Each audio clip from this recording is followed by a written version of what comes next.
Hello hello Vivaan, എല്ലാവർക്കും സുഖാണെന്ന് വിശ്വസിക്കുകയാണ്.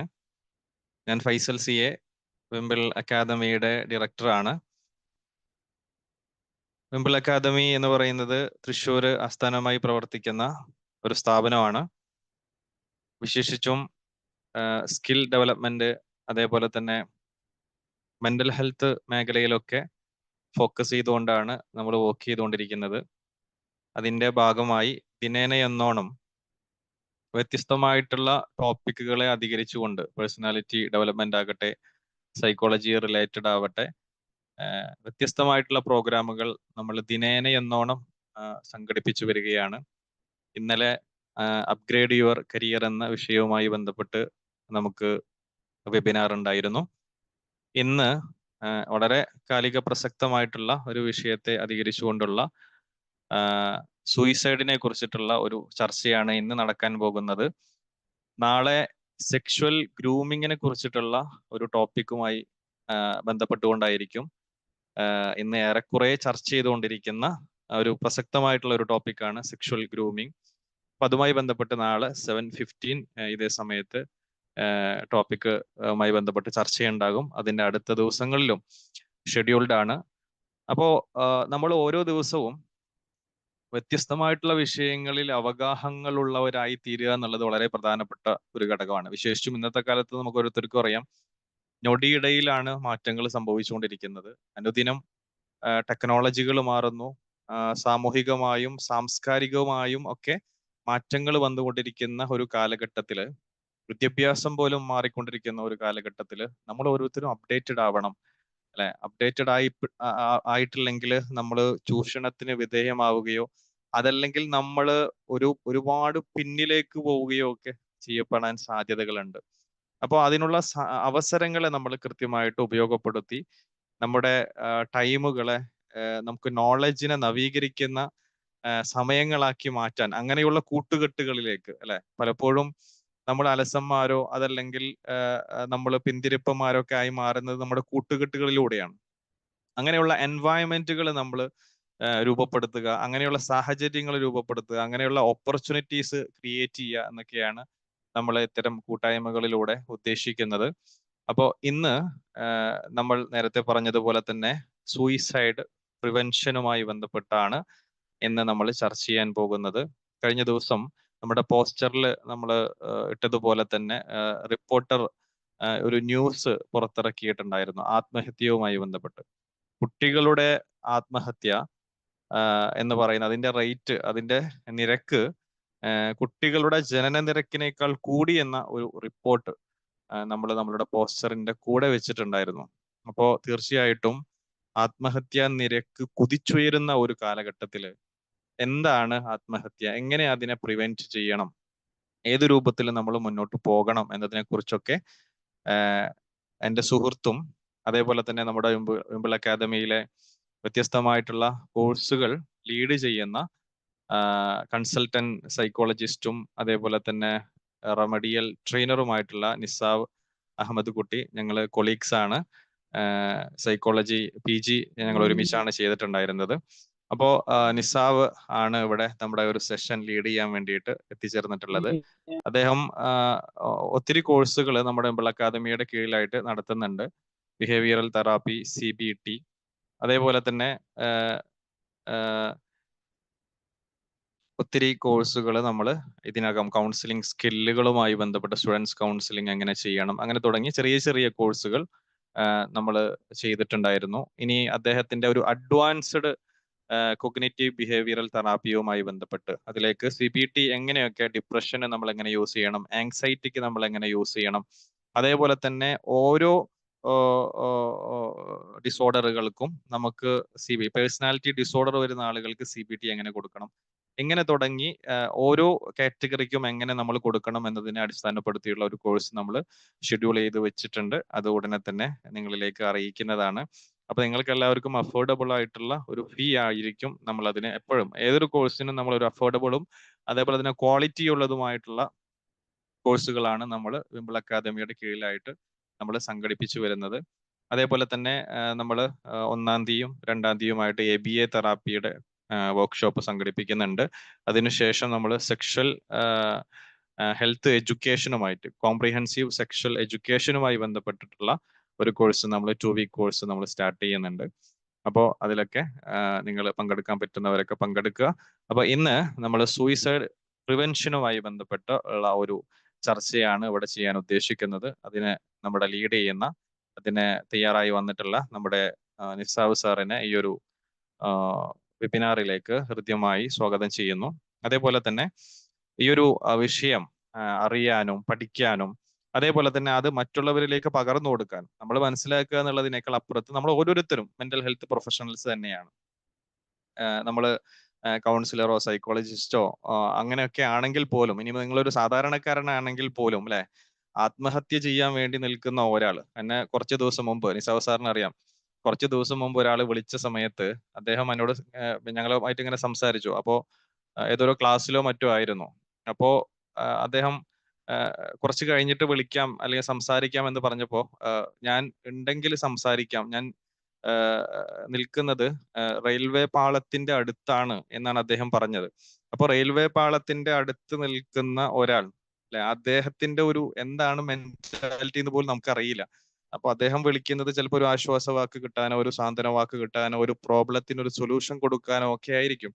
ചിലപ്പോൾ നമ്മുടെ ഒരു വാക്ക് കൊണ്ട് ഒരാളുടെ ജീവൻ രക്ഷിക്കാൻ നമുക്ക് പറ്റുമെങ്കിൽ, അദ്ദേഹത്തെ അവിടെ നിന്ന് ഒന്ന് കരകയറ്റാൻ പറ്റുമെങ്കിൽ അതിനേക്കാൾ വലുത് എന്താണുള്ളത് അല്ലെ? അപ്പോ ഇങ്ങനെ ആളുകൾക്ക് സ്ട്രെസ് കൂടുകയും അതേപോലെ തന്നെ ആളുകൾക്ക് വ്യത്യസ്തമായിട്ടുള്ള പ്രയാസങ്ങളും പ്രശ്നങ്ങളും ഒക്കെ നേരിടുന്ന ഒരു കാലത്ത് ഏറ്റവും പവർഫുൾ ആയിട്ടുള്ള ഒരു ടൂളാണ് നമുക്ക് ലിസണിങ് എന്ന് പറയുന്നത്, കേൾക്കുക എന്നുള്ളത്. കേൾവിക്കാര് ആളുകൾ കുറഞ്ഞുകൊണ്ടിരിക്കുന്നു. ആളുകൾക്ക് കേൾക്കാൻ സമയമില്ല. ആളുകൾക്ക് സംസാരിക്കാൻ സമയമില്ലാത്ത കാലത്ത് നമ്മളൊരു പ്രൊഫഷൻ ആക്കി മാറ്റിയിരിക്കുകയാണ് കേൾക്കുക എന്നുള്ളത്. അതാണ് കൗൺസിലിംഗ് എന്ന് പറയുന്നത് അല്ലെ?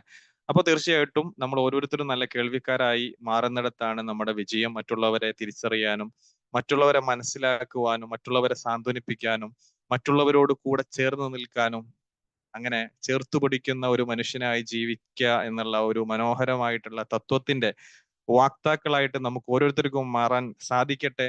അതിന് ഒരു തിരികൊളുത്തുന്ന ഒരു വെബിനാറായിട്ട് ഇന്നത്തെ ഈ ഒരു സെഷൻ മാറട്ടെ എന്ന് ആശംസിച്ചുകൊണ്ടും പ്രാർത്ഥിച്ചുകൊണ്ടും ഇന്നത്തെ ഈ ഒരു വെബിനാറിലേക്ക് എത്തിച്ചേർന്നിട്ടുള്ള എല്ലാവർക്കും, എല്ലാ പ്രിയപ്പെട്ട കൂട്ടുകാർക്കും എൻ്റെ ഹൃദയം നിറഞ്ഞ സന്തോഷവും സ്വാഗതവും അറിയിച്ചുകൊണ്ട് എൻ്റെ പ്രിയപ്പെട്ട കൂട്ടുകാരനും കൺസൾട്ടന്റ് സൈക്കോളജിസ്റ്റുമായിട്ടുള്ള നിസാവ് സാറിനെ ഈ ഒരു സെഷൻ ലീഡ് ചെയ്യുന്നതിന് വേണ്ടിയിട്ട് ഞാൻ വളരെ ഹൃദയപൂർവ്വം സ്വാഗതം ചെയ്യുന്നു.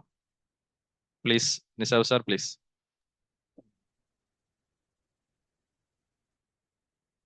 Okay, thank you Faisal sir. ഒരു നല്ലൊരു സെഷൻ ആയിരിക്കട്ടെ ഞാനും ആഗ്രഹിക്കുകയാണ്. കാരണം നല്ലൊരു ഇൻട്രൊഡക്ഷൻ ആണ് നമുക്ക് ഇവിടെ കിട്ടിയിട്ടത്. എനിവേ നമുക്ക് എല്ലാവർക്കും ഈ ഇതിൽ പ്രോഗ്രാമിലേക്ക് ജോയിൻ ചെയ്ത എല്ലാവർക്കും ഞാൻ സ്വാഗതം അറിയിക്കുകയാണ്. എൻ്റെ പേര് നിസാവ്. ഇനി ഞാൻ എന്നെ കുട്ടി പറയുന്നില്ല. നമുക്ക് ഇനി ഏതായാലും ചർച്ചയിലേക്ക് പോകാം. നമുക്ക് ആദ്യം തന്നെ ഒരു ചെറിയൊരു ഡിസ്കഷനിലേക്ക് പോകാം. നേരത്തെ ഫൈസൽ സാർ തുടങ്ങി വെച്ച, ഫൈസൽ സാർ കുറച്ച് ആഴ്ചകൾക്ക് മുമ്പ് എന്നെ വിളിച്ച് പറഞ്ഞൊരു കേസായിരുന്നു അത്. അപ്പോ എങ്ങനെയെങ്കിലും കോണ്ടാക്ട് ചെയ്യാം. അന്ന് ആ സമയത്ത് ഞാൻ ഡ്യൂട്ടിയിലായിരുന്നു. എന്നപ്പോ ആ സാഹചര്യത്തിൽ ഞാൻ അദ്ദേഹത്തെ ഫോൺ വിളിച്ചു. നിങ്ങൾ പറഞ്ഞതുപോലെ തന്നെ അദ്ദേഹം റെയിൽവേ സ്റ്റേഷനിലാണ്. അപ്പോ ഞാൻ അദ്ദേഹം ചോദിച്ചു, കറന്റ്ലി നിങ്ങൾക്ക് ഇപ്പോൾ ഉള്ള നമ്മളിപ്പോ ഏത് കൗൺസിലിംഗ് മേഖലയാണെങ്കിലും നമ്മൾ ആളുകളെ കേൾക്കാൻ തയ്യാറാണെങ്കിൽ ആ സമയം ഇപ്പൊ കറന്റ്ലി നമുക്ക് എന്താണ് ഇഷ്യൂ എന്നുള്ളതാണ് ചോദിക്കാറ്. അപ്പോ അയാൾ എന്നോട് പറഞ്ഞു, എനിക്ക് ഒരുപാട് പ്രശ്നങ്ങളുണ്ട്. അപ്പൊ ഞാൻ പറഞ്ഞു, ഒരു 10-20 മിനിറ്റ് കൊണ്ട് നിങ്ങൾക്ക് സംസാരിക്കാൻ പറ്റി, ഞാൻ നിങ്ങളെ കേൾക്കാൻ തയ്യാറാണ്. അങ്ങനെ ആ സമയത്ത് പുള്ളിക്കാരൻ പറഞ്ഞു, ഒരു 10 മിനിറ്റും 20 മിനിറ്റും ഒന്നും തീരില്ല, എന്നാലും ഞാൻ കുറച്ച് കാര്യങ്ങൾ പറയാം. അപ്പൊ ഞാൻ ആ സംസാരത്തിന്റെ ഇടയ്ക്ക് ഞാൻ ചോദിച്ചു, നിങ്ങൾ റെയിൽവേ സ്റ്റേഷന്റെ അടുത്ത് എവിടെയെങ്കിലും ചായക്കടയോ അല്ലെങ്കിൽ വല്ല അടുത്ത് എന്തെങ്കിലും സംഭവങ്ങളുണ്ടോ? ആ ചായക്കട, എന്നാ നിങ്ങൾ അങ്ങോട്ട് പോരും, അവിടുന്ന് ഒരു ചായ കുടിക്കാം, കൂടെ ഞാനും നിങ്ങളെ കൂടെ ഉണ്ട് എന്നുള്ള ചിന്തയോട് കൂടി നമുക്ക് ഒരുമിച്ച് ചായ കുടിക്കാന്ന് പറഞ്ഞു.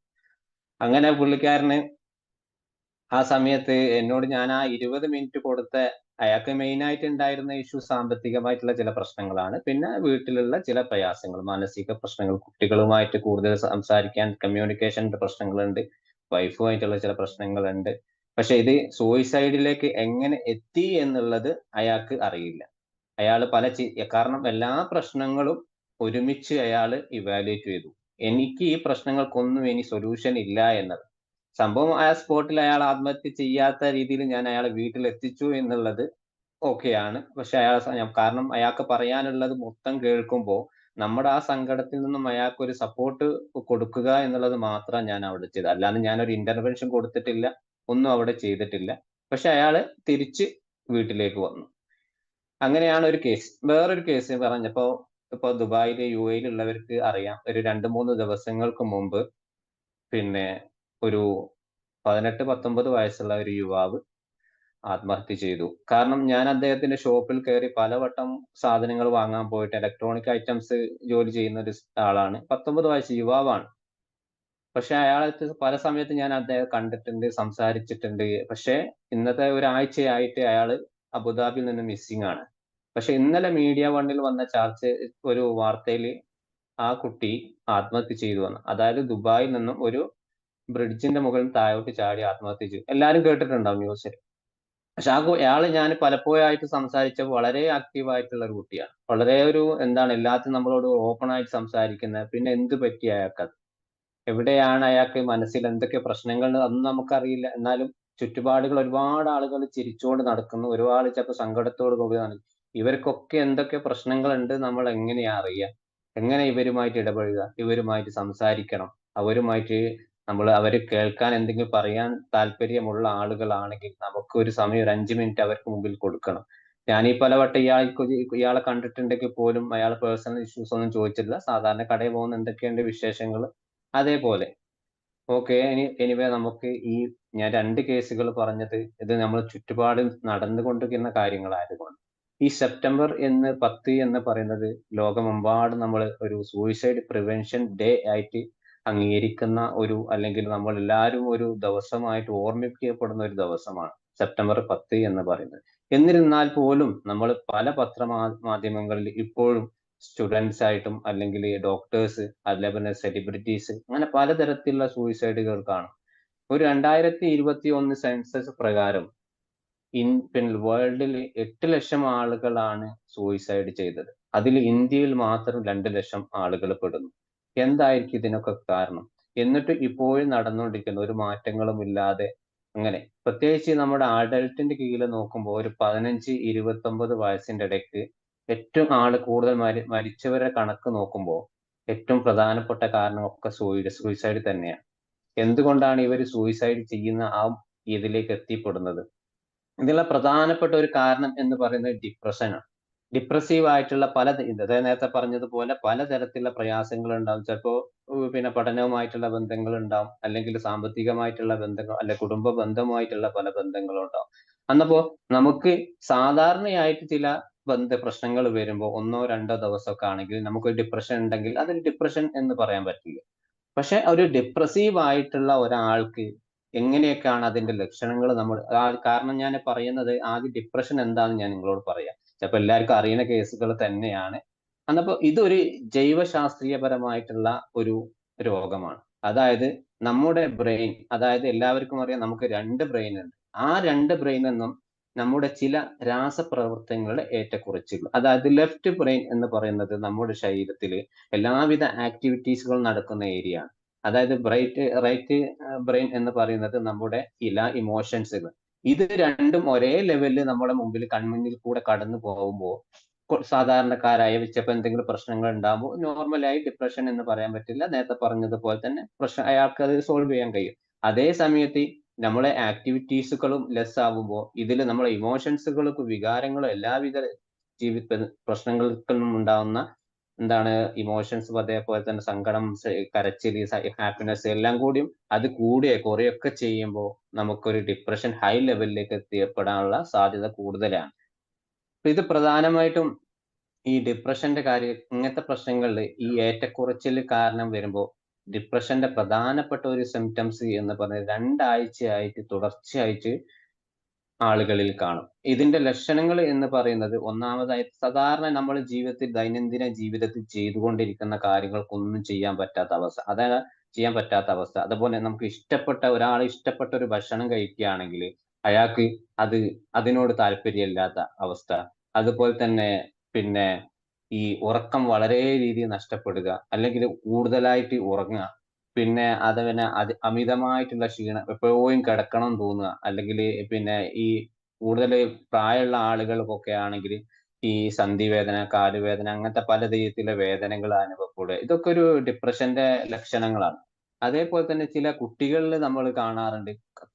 ചെറിയ കുട്ടികൾ, സാധാരണ കുട്ടികൾക്ക് ഡിപ്രഷൻ എങ്ങനെയാ വരിക എന്ന് സാധാരണക്കാർ ചോദിക്കും. പക്ഷേ കുട്ടികൾ അവർക്ക് ഡിപ്രഷനുള്ള അവസ്ഥയാണെങ്കിൽ ഭയങ്കര കരച്ചിലായിരിക്കും, കണ്ടിന്യൂസ് ആയിട്ട് കരച്ചിലായിരിക്കും. അവർക്ക് പാരന്റിന് അതിന്റെ റീസൺ അറിയില്ല. പക്ഷേ കുട്ടികൾക്ക് ചിലപ്പോ, ചെറിയ കുട്ടികളല്ല ഞാൻ ഉദ്ദേശിക്കുന്നത്, 5, 6 വയസ്സ് സമയത്ത് വെറുതെ അവർ കരയാനുള്ള ഒരു ഇതുണ്ടാവും. അല്ലെങ്കിൽ അമിതമായ ക്ഷീണം. അവർക്ക് എന്ത് ജോലി, എന്ത് പഠനവുമായിട്ട് അവർ ക്ഷീണിക്കുന്നു. എനിക്ക് അവിടെ വേദന, ഇവിടെ വേദന, എന്നെ കൊണ്ട് വയ്യ എന്നുള്ള രീതിയിൽ. അതേപോലെ തന്നെ ഭക്ഷണത്തോട് ഭയങ്കര ആർത്തിയായിരിക്കും ഇവർക്ക്. അവർക്ക് അതേപോലെ തന്നെ ഐസ്ക്രീം, അതുപോലെ നമ്മുടെ ഈ പുറത്ത് കിട്ടുന്ന ജങ്ക്സ് ഫുഡുകളോടൊക്കെ അവർക്ക് ഭയങ്കര ആർത്തി, എപ്പോഴും കഴിക്കണം എന്ന് തോന്നുക. ഇത് സാധാരണ നോർമലായി പറയും, ഇങ്ങനെ ആർത്തിയുള്ള കുട്ടികളുണ്ട്. അത് ഒരു ഡിപ്രഷൻ എന്ന് കണക്കാക്കണ്ട നിങ്ങൾ. ഞാനൊരു ഇതിന്റെ ലക്ഷണങ്ങൾ പറഞ്ഞതാണ്. പക്ഷെ ഇതിനൊക്കെ നമ്മളൊന്ന് കണ്ടെത്തി കഴിഞ്ഞ ഒരു ഏർലി ഇന്റർവെൻഷൻ കൊടുക്കുക എന്നുള്ളതാണ് പ്രധാനപ്പെട്ട ഒരു റീസൺ. ആ റീസൺ നമുക്ക് ഇങ്ങനത്തെ നമ്മളെ ചുറ്റുപാടുള്ള ആളുകൾ, അല്ലെങ്കിൽ നമ്മുടെ വീട്ടിലുള്ള ആളുകൾ ഈ ഡിപ്രഷന്റെ ലക്ഷണങ്ങളൊക്കെ കണ്ടു കഴിഞ്ഞാൽ നമുക്ക് അതിന് ഒരു പ്രത്യേകമായി ട്രീറ്റ്മെന്റ് തന്നെ കൊടുക്കാം. പിന്നെ പൊതുവെ ആയിട്ട് നമുക്ക് ഇതിനെപ്പറ്റി പറയുകയാണെങ്കിൽ ഈ ഡിപ്രഷൻ ഏറ്റവും കൂടുതൽ നെഗറ്റീവ് തോട്ട്സുകളാണ്. കാരണം ഇവര് നെഗറ്റീവ് തോട്ട്സുകൾ ചിന്തിക്കുന്ന ആളുകൾക്കിടയിൽ ഹോപ്പ്ലെസ്നെസ്, എല്ലാവരും സൈക്കോളജി പഠിച്ചിട്ടുണ്ടാവും. പക്ഷെ എന്നെ ഒന്നിനും കൊള്ളൂല, ഞാനൊന്നും പറ്റില്ല, എന്നെ ഇനി ആർക്കും ഇഷ്ടമില്ല, അങ്ങനത്തെ കുറെ ചിന്താഗതി. ചിലപ്പോ ഉദാഹരണം പറയുകയാണെങ്കിൽ ഒരു എക്സാമിൽ തോറ്റതായിരിക്കും. ആ തോറ്റത് കാരണം, ഫെയിൽ ആയത് കാരണം വീട്ടുകാരെന്തോ പറഞ്ഞിട്ടുണ്ടാവും. കാരണം അതിന്റെ റീസൺ എന്താണെന്ന് ആലോചിക്കാതെ ഈ കുട്ടി ഇങ്ങനെ റാഷണൽ ആയിട്ടും അല്ലാതെ ഇറാഷണൽ ആയിട്ട് ഇങ്ങനെ ചിന്തിച്ചുകൊണ്ട് കൊടുക്കുക. എന്റെ വീട്ടുകാർക്ക് എന്നെ ഇഷ്ടമില്ല, എന്നെ ആർക്കും പറ്റില്ല, എന്നെ ഒന്നിനും കൊള്ളില്ല, ഇനിയിപ്പോ ഞാൻ ആ എക്സാം തോറ്റത് കൊണ്ട് എന്നെ ഇനി ആരും ശ്രദ്ധിക്കില്ല, എന്റെ വീട്ടുകാർ എന്നെ ഒരുപാട് ചീത്ത പറഞ്ഞു എന്നുള്ളത്. ഇതൊക്കെ ഈ ഡിപ്രസീവ് ആയിട്ടുള്ള അവസ്ഥ. ഇതൊക്കെ കുട്ടികൾ ഇങ്ങനത്തെ ചിന്തകൾ ഉണ്ടെങ്കിൽ നമ്മൾ പ്രധാനമായും ശ്രദ്ധിക്കണം. ഇതിന് പുറമെ സാധാരണക്കാര് ചില നമ്മുടെ ഇടയിൽ ഒരു സാധാരണക്കാർ ടോക്ക് ഉണ്ടാവാറുണ്ട്. ഈ മരണത്തെക്കുറിച്ചും ആത്മഹത്യയെക്കുറിച്ചും സംസാരിക്കുന്നവര് അവരൊരിക്കലും മരിക്കാൻ പോവില്ല എന്നുള്ളത്.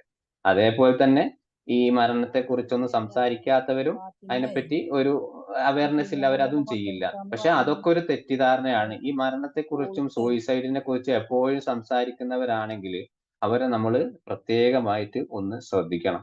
പിന്നെ ഈ ശ്രദ്ധിക്കുന്ന അവര് ഏത് രീതിയിലൊക്കെയാണ്, പിന്നെ ചില ആളുകൾ പറയാണ്, ഞാൻ എന്നെ സ്വയം നശിപ്പിക്കും, ഞാൻ എന്നെ പിന്നെ മറ്റുള്ളവരുടെ മുമ്പിൽ എനിക്ക് ജീവിക്കാൻ കഴിയില്ല, അതുകൊണ്ട് ഞാൻ എന്നെ സ്വയം നശിപ്പിക്കുകയാണ് എന്നുള്ള അങ്ങനത്തൊക്കെ നമ്മൾ സാധാരണ കേൾക്കാൻ ചിലപ്പോൾ സിനിമകളിലും മറ്റുള്ള ആളുകളൊക്കെ നമ്മൾ പബ്ലിക്കായി നമ്മുടെ കൺമുൻപിൽ കണ്ടിട്ടില്ലെങ്കിൽ പോലും നമ്മുടെ മറ്റുള്ള ആളുകളിൽ നിന്നും വല്ല വീഡിയോസിൽ നിന്നൊക്കെ നമ്മൾ വായിച്ചും കാണാറും ഒക്കെ ഉണ്ട്. പക്ഷെ ഇങ്ങനെ ആളുകൾ തുടർച്ചയായിട്ട് മരണത്തെക്കുറിച്ചും സൂയിസൈഡിനെ കുറിച്ചൊക്കെ സംസാരിക്കുകയാണെങ്കിൽ അവര് വെൽ പ്ലാൻഡ് ആയിരിക്കും. അവരെന്തോ പ്ലാൻ ചെയ്തിട്ടാണ് ഇങ്ങനെയൊക്കെ സംസാരിക്കുന്നത് നമ്മുടെ ചിന്തയിൽ ആദ്യം വരേണ്ട ഒരു ഇന്റർവെൻഷൻ ആണ്. അന്നപ്പോ ഇതിന് ഇവര് പരമാവധി അവര് പ്ലാൻ ചെയ്ത് കഴിഞ്ഞ ശേഷം എന്തുകൊണ്ടാണ് പിന്നെ നമ്മൾ അവരോട് പറയുന്നത് വെച്ചാല്, എന്റെ മരണത്തെ പലരും ആഗ്രഹിക്കുന്നവരുണ്ടാവും. അവരെ ചിന്താഗതിയാണത്. റാഷണൽ ആയിട്ടുള്ള ചിന്താഗതി ആ സമയത്ത്. എന്റെ മരണത്തെ ആരൊക്കെ ആഗ്രഹിക്കുന്നുണ്ട് അത് അവർക്ക് അറിയണം. അത് മാത്രമല്ല, ഞാൻ മുൻകൂട്ടിയെ പ്ലാൻ ചെയ്ത കാര്യം, ഈ മരണം ഞാനിങ്ങനെ ആത്മഹത്യ ചെയ്യാൻ പോവുകയാണ് എന്നുള്ളത് മറ്റുള്ള ചുറ്റുപാടുകളിലേക്ക് അറിഞ്ഞു കഴിഞ്ഞാലുള്ള ഒരു റെസ്പോൺസ് എന്തൊക്കെയായിരിക്കും? കാരണം ഒരു ഉദാഹരണമായി പറയുകയാണെങ്കിൽ സാമ്പത്തികമായിട്ടൊരു വിഷയം വരുമ്പോ സ നമ്മൾ അദ്ദേഹത്തെ ഇങ്ങനെ ഡിപ്രസീവ്, നേരത്തെ പറഞ്ഞ റെയിൽവേ സ്റ്റേഷനിലുള്ള ഒരു കേസ് ഞാൻ പറഞ്ഞില്ലേ? ആ കേസുമായിട്ട് ബന്ധപ്പെട്ട് നമ്മൾ പറയുമ്പോ അയാൾ പറയും, ഞാൻ പൂർണ്ണമായി അയാൾ കേട്ട് കഴിഞ്ഞിട്ട് അയാൾ പറയും, ഇതൊക്കെ സാധാരണക്കാർക്ക് ഉണ്ടാകുന്ന പ്രശ്നങ്ങൾ, ഇതിനൊക്കെ ആത്മഹത്യ ചെയ്യാൻ അതിനല്ല നേരം കാണും. ഇങ്ങനെയൊക്കെ പറയുമ്പോ അവർക്ക് ഒന്നുകൂടി അതിനെ കൂടുതൽ, കാരണം അവരെ കേൾക്കാൻ ഒരാളും തയ്യാറല്ല. എന്റെ പ്രശ്നങ്ങളൊന്ന് മനസ്സിലാക്കാനോ അല്ലെങ്കിൽ എന്റെ ഒരു ഇമോഷണൽ എന്താണെന്നോ അതൊന്നും ആർക്കാർക്ക് താല്പര്യമില്ല. അവരെ ലൈഫാണ്. എന്നെ ഒരു അംഗീകരിക്കൂല ഈ ലോകത്ത്. അപ്പൊ എന്റെ ആവശ്യമില്ല. എന്റെ പ്രശ്നങ്ങൾ എന്നിൽ മാത്രം ഒതുങ്ങി തീരുന്നു എന്നുള്ള ചിന്താഗതിയായിരിക്കും ഇങ്ങനത്തെ ആളുകൾ കൂടുതൽ ഉണ്ടാവുക. പിന്നെ ഇതുവരെ ഞാൻ പറഞ്ഞത് സാധാരണയായിട്ടുള്ള ഒരു ഡിപ്രസീവ് ആയിട്ടുള്ള ചില കാര്യങ്ങളാണ്. ഇനി ഞാൻ പറയാൻ പോകുന്ന ചില സയൻസുകൾ, അടയാളങ്ങളുണ്ട്. ഈ ആത്മഹത്യ ചെയ്യാൻ പോകുന്നതിന് മുമ്പ് നമുക്ക് ചില അടയാളങ്ങൾ അവർ കാണിക്കും. എന്തൊക്കെയാണ് അടയാളങ്ങൾ നമുക്ക് ഓരോന്നോരോന്നായിട്ട് നോക്കാം. ഇതില് പ്രധാനമായിട്ട് പെട്ടെന്നുള്ള ചില ആത്മഹത്യകള് പിന്നെ 2 തരത്തിലാണുള്ളത്. ഒന്ന് സൈക്കോസിസ് ലെവലിലുള്ള രീതിയിലും, ഒന്ന് ഡിപ്രഷനുള്ള രീതിയിലും. സൈക്കോസിസ് എന്ന് പറയുന്നത് ഹൈ ലെവൽ സിവിയർ ആയിട്ടുള്ള ലെവലിലാണ്. അവർക്ക് മാനസികമായിട്ട് പല പേഴ്സണാലിറ്റി ഡിസോർഡർ ഉണ്ടാവും. അതൊക്കെ ഒന്ന് കണ്ടെത്തിയാൽ നമുക്കതിനെ ചികിത്സിക്കാം. പക്ഷെ പ്രധാനമായിട്ടും ഡിപ്രസീവ് ആയിട്ടുള്ള കാര്യം, നോർമൽ ആയിട്ടുള്ള അവസ്ഥയിലുള്ള കാര്യങ്ങളാണ് നമ്മൾ ഇന്ന് ചർച്ച ചെയ്യാൻ പോകുന്നത്. അത് പിന്നെ നേരത്തെ പറഞ്ഞത് ആദ്യത്തെ ഒരു ഉദാഹരണം എന്ന് പറയുന്നത്, പിന്നെ അവര് എപ്പോഴും സംസാരിച്ചു ഞാൻ മരിക്കാൻ ആഗ്രഹിക്കുന്നു, അല്ലെങ്കിൽ ഞാൻ എന്നെ ഇങ്ങനെ നശിപ്പിക്കും എന്ന് എപ്പോഴും ഇടയ്ക്കൊക്കെ സംസാരിച്ചുകൊണ്ടിരിക്കുക. ആദ്യത്തെ ലക്ഷണങ്ങൾ ഇവരെ സൂയിസൈഡ് ചെയ്യാൻ പോകുന്നതിന് മുമ്പ് ചില കാര്യങ്ങൾ മറ്റുള്ള ആളുകളെ അറിയിക്കാൻ വേണ്ടി ഇവരിങ്ങനെ സംസാരിച്ചു. ഞാൻ നാളെ മരിക്കും, അല്ല മറ്റന്നാൾ മരിക്കും, ഞാൻ മരിക്കാൻ ഇങ്ങനെയാണ് ആഗ്രഹിക്കുന്നത്, ഞാൻ വിഷം കുടിച്ച് മരിക്കും. അന്നപ്പോ അങ്ങനെ ആരെങ്കിലും പറയുകയാണെങ്കിൽ അവരെ പിന്നെ നമ്മള് ഒന്ന് ശ്രദ്ധിച്ച് അവരെ അതിൽ നിന്ന് മാറ്റിയെടുക്കുക. അതേ സമയത്ത് നമ്മുടെ റെസ്പോൺസ് എന്താവരുത്, ഇതിനൊന്നും ആത്മഹത്യ ചെയ്തിട്ട് കാര്യമില്ല അങ്ങനെയൊന്നും പറഞ്ഞു കൊടുക്കാതെ അവരെ പ്രശ്നങ്ങൾ എന്താണെന്നുള്ളത് നമുക്ക് കൂടുതലായിട്ടും അന്വേഷിക്കുക എന്നുള്ളതാണ്. പിന്നെ രണ്ടാമത്തത് ഒന്ന് ആത്മഹത്യ ചിന്ത. എപ്പോഴും ഇവര് ആത്മഹത്യക്ക് ചിന്തിക്കും. ആ ചിന്ത പ്രകാരം ചിലപ്പോ അവര് ഇതുപോലെ തന്നെ സംസാരിച്ചുകൊണ്ടിരിക്കും, അല്ലെങ്കിൽ എവിടെയെങ്കിലും എഴുതി വെക്കും. അതുപോലെ തന്നെ ഇവര് ഈ ഈ പ്ലാൻ ചെയ്യും. ഈ പ്ലാൻ ചെയ്തതിന് ശേഷം അവര് പറയും, ഞാൻ നാളെ രാത്രി ഇന്ന സ്ഥലത്ത് പോയി ആത്മഹത്യ ചെയ്യും, ഇന്ന കിണറിൽ പോയി ചാടും, അല്ല ഇന്ന പുഴയിൽ പോയി ഞാൻ ചാടും എന്നിങ്ങനെ അവര് മുൻകൂട്ടി ചിലപ്പോ പറയും. ആ പറയുന്ന ആളുകള് കാരണം ഹൈ സിവിയർ ആയിട്ടുള്ള ആളുകളായിരിക്കും. ഇങ്ങനത്തെ ആളുകളൊക്കെ നമുക്ക് ഒന്ന് പ്രത്യേകമായി ശ്രദ്ധിക്കേണ്ട കാര്യം. പിന്നെ മൂന്നാമത്തെ ഒരു കാര്യമാണ് നമ്മുടെ ഈ ഡ്രഗ്സിന്റെ ഉപയോഗം കാരണം ആത്മഹത്യ ചെയ്യുന്നത്. അതായത് ഈ മയക്കുമരുന്ന്, അതുപോലെ ഈ പിന്നെ മദ്യപാനം, ഇങ്ങനത്തെ പലതരത്തിലുള്ള ഡ്രഗ്സിന്റെ ഉപയോഗം കാരണം ഈ ആത്മഹത്യയിലേക്ക്. കാരണം അവർ ഈ സമയത്ത് ബ്ലഡ് സർക്കുലേഷൻ ഹൈ പ്രഷറിലായി. എന്നപ്പോ ആ സമയത്ത് അവർക്ക് എന്താ തോന്നുന്നത് ചെയ്യാൻ പറയാ. പക്ഷെ ഈ സാധാരണ മദ്യപാനം ഉപയോഗിക്കുന്നവരുടെ ഉള്ളില് അബോധാവസ്ഥയിൽ പോലും ഒരു നോർമൽ കോൺഷ്യസ് മൈൻഡ് ഉണ്ടാവും എന്നാണ് സാധാരണ പറയാറുള്ളത്. പക്ഷെ ഡെയിലി മദ്യപിക്കുന്ന ഒരാൾക്ക് അവരുടെ ബ്ലഡ് സർക്കുലേഷനിൽ അത് സബ് കോൺഷ്യസ് മൈൻഡ് മാത്രമേ ഉണ്ടാവൂ. കാരണം കോൺഷ്യസ് മൈൻഡിലേക്ക് അവർക്ക് ഒരിക്കലും ഇറങ്ങി പോകാൻ കഴിയില്ല. അന്നപ്പോ അത് ശ്രദ്ധിക്കണം. കാരണം ഈ മദ്യപാനം ഇടയ്ക്കിടയ്ക്ക് ഉപയോഗിക്കുന്ന ആളുകളും ഈ പല പ്രശ്നങ്ങൾ കൂടിയാകുമ്പോൾ അവർക്കൊരു നോർമൽ മൈൻഡിലേക്ക് ചിലപ്പോ തിരിച്ചു വരാൻ കഴിയും. പക്ഷെ സ്ഥിരമായിട്ട് ഡ്രഗ്സ് ഉപയോഗിക്കുന്ന ആളുകളാണെങ്കിൽ ഇത് അത് നമുക്ക് ചിലപ്പോ നമ്മുടെ കയ്യിൽ ഒതുങ്ങിയെന്ന് വരില്ല. പ്രത്യേകം അവരെയും ഒന്ന് ശ്രദ്ധിക്കണം. പിന്നെ നേരത്തെ പറഞ്ഞ ഒരു ഫീലിംഗ് ഓഫ് ഹോപ്പ്ലെസ്നെസ് ആണ്. എന്നെ ഒന്നിനും കൊള്ളൂല, എന്നെ ആർക്കും പറ്റില്ല, ഇങ്ങനെ ചിന്തിക്കുന്ന അല്ലെങ്കിൽ ഇന്നിങ്ങനെ പറഞ്ഞു നടക്കുന്ന കുട്ടികൾക്കിടയിലൊക്കെ ഏറ്റവും കൂടുതൽ 15ഉം 18ഉം വയസ്സുള്ള കുട്ടികൾ നമ്മുടെ പാരന്റിന്റെ പലതരത്തിലുള്ള കാരണങ്ങൾ കാരണമാണ് ഇവര് ആത്മഹത്യയിലേക്ക് പോകുന്നത്. കാരണം എന്തെങ്കിലും ചെറിയൊരു മൈന്യൂട്ട് ആയിട്ടുള്ള ഒരു മിസ്റ്റേക്ക് കാരണം കുട്ടിയെ നിരന്തരമായിട്ട് പിന്നെ ദ്രോഹിക്കുക, പഠിക്കാൻ പറയുക, അതുപോലെ തന്നെ മറ്റുള്ള കുട്ടികളുമായിട്ട് കമ്പാരിസൺ ചെയ്യുക. ഇതൊക്കെ കുട്ടികളെ മാനസികമായിട്ട് പിന്നെ തളർത്തുന്ന ഒരു ലക്ഷണങ്ങൾ. അപ്പൊ ഹോപ്പ്ലെസ്നെസ് ഉള്ള കുട്ടികൾ അല്ല ആളുകൾക്ക് നമുക്ക് പറയാനുള്ളത്, അവർക്കൊരു എന്താണ് ഒരു ലക്ഷ്യങ്ങൾ, അവർക്ക് മുന്നോട്ടുള്ള ലക്ഷ്യങ്ങൾ തെളിയിച്ചു കൊടുക്കുക എന്നുള്ളതാണ് പ്രധാനമായിട്ടും ചെയ്തു കൊടുക്കാനുള്ളത്. പിന്നെ അടുത്തത് ആങ്സൈറ്റി ഉള്ള ആളുകൾ ഇതേപോലെ തന്നെ നേരത്തെ പറഞ്ഞിട്ടില്ല, ഒരു ആങ്സൈറ്റി പ്രധാനമാണ്. ആങ്സൈറ്റി എന്ന് പറഞ്ഞ ചുറ്റുപാടുകളിലുള്ള ആളുകളെ പേടി, അല്ലെ എൻവിറോൺമെന്റിൽ എനിക്ക് എന്തൊക്കെയോ സംഭവിക്കാനുണ്ട്, അല്ലെങ്കിൽ ചില അസുഖങ്ങൾ കാരണം പെട്ടെന്ന് ഒരു ഗ്യാസിന്റെ വേദന വന്നു കഴിഞ്ഞാൽ അല്ലെങ്കിൽ എനിക്ക് ചെറിയ നെഞ്ചത്തുനിന്ന് ഒരു വേദന വന്നു കഴിഞ്ഞാൽ എനിക്ക് എന്ത് കാണും, എനിക്ക് ഇങ്ങനെ പ്രശ്നമുണ്ട്, എനിക്ക് ഹാർട്ട് അറ്റാക്ക് ആണ്, പാനിക് അറ്റാക്ക് ആണ്, എനിക്ക് എന്തോ അസുഖം വരാനുണ്ട്. എന്നിട്ട് അത് പേടിച്ച് മരണത്തെ കൂടുതലായി ഇങ്ങനെ ചിന്തിച്ചുകൊണ്ടിരിക്കുക. എന്നിട്ട് മരണത്തെ അസുഖം എന്നെ കീഴടക്കുന്നതിന് മുമ്പ് തന്നെ ഞാൻ മരിച്ചു പോകും എന്നുള്ള ഒരു ചിന്താഗതി ഓട്ടോമാറ്റിക് ആയിട്ട് ഉണ്ടാക്കിയെടുക്കുന്ന ഒരു രീതി.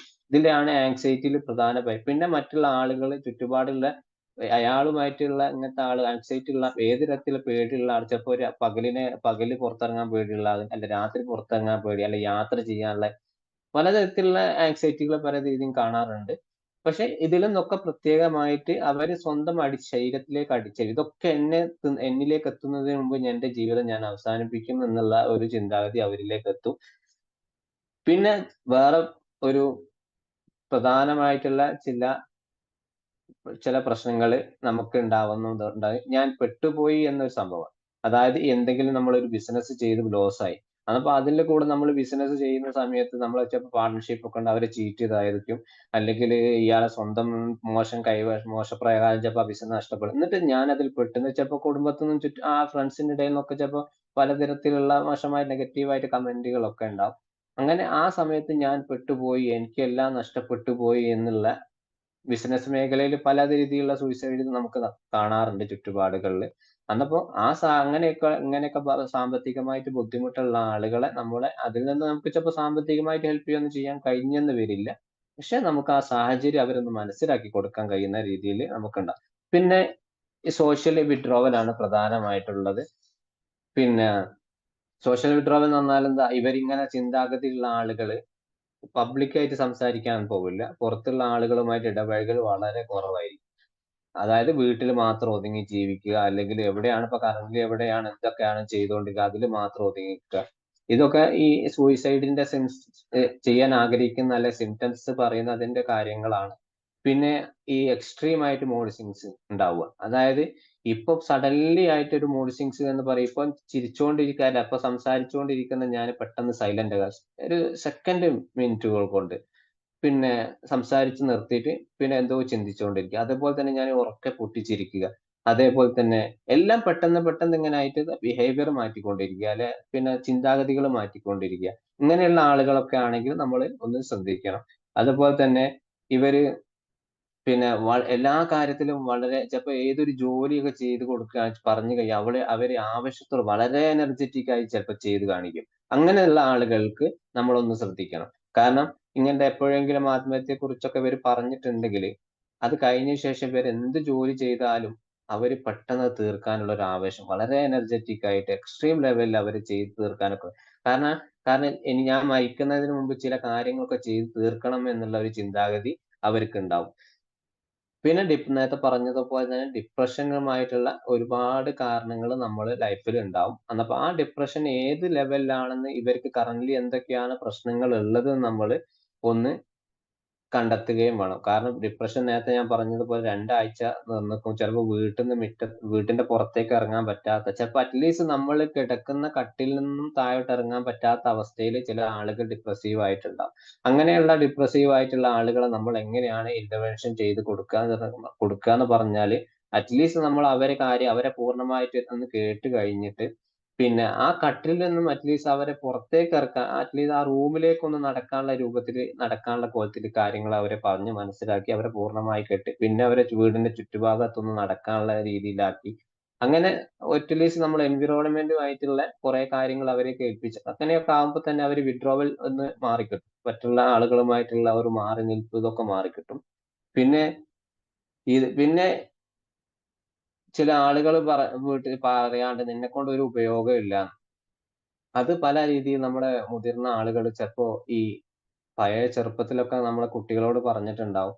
നിന്നെക്കൊണ്ട് ഒരു ഉപയോഗവും ഇല്ല, നിന്നെക്കൊണ്ട് ഒരു കാര്യവും ഇല്ല എന്ന് ചെറിയ ചെറുപ്പത്തിലേ പറഞ്ഞിട്ടുണ്ടാവും. ആ ചെറുപ്പത്തിൽ അങ്ങനെ ആ കുട്ടിയുടെ മനസ്സിൽ അങ്ങനെ വളർന്നിപ്പോ ഒരു 35, 45 വയസ്സ് ഒരു കുടുംബമായി. എന്നാൽ പോലും അയാളുടെ മനസ്സിൽ ആ ട്രിഗർ ഇങ്ങനെ വന്നുകൊണ്ടിരിക്കും. എന്നെക്കൊണ്ട് ഒരു ഉപകാരം. പക്ഷെ അയാൾ ലൈഫിൽ ഒരുപാട് അച്ചീവ്മെന്റ് നടത്തിയിട്ടുണ്ടാവും. എന്നിരുന്നാൽ പോലും അയാൾക്ക് ഒരു ലൈഫിൽ ഞാൻ ഒന്നിനും കൊള്ളൂല എന്നുള്ള ആ ചിന്ത എപ്പോഴും ഉണ്ടെങ്കില് അങ്ങനത്തെ ആളുകളും സൂയിസൈഡ് തോട്ട്സുകൾ ഉണ്ടാകാൻ സാധ്യതയുണ്ട്.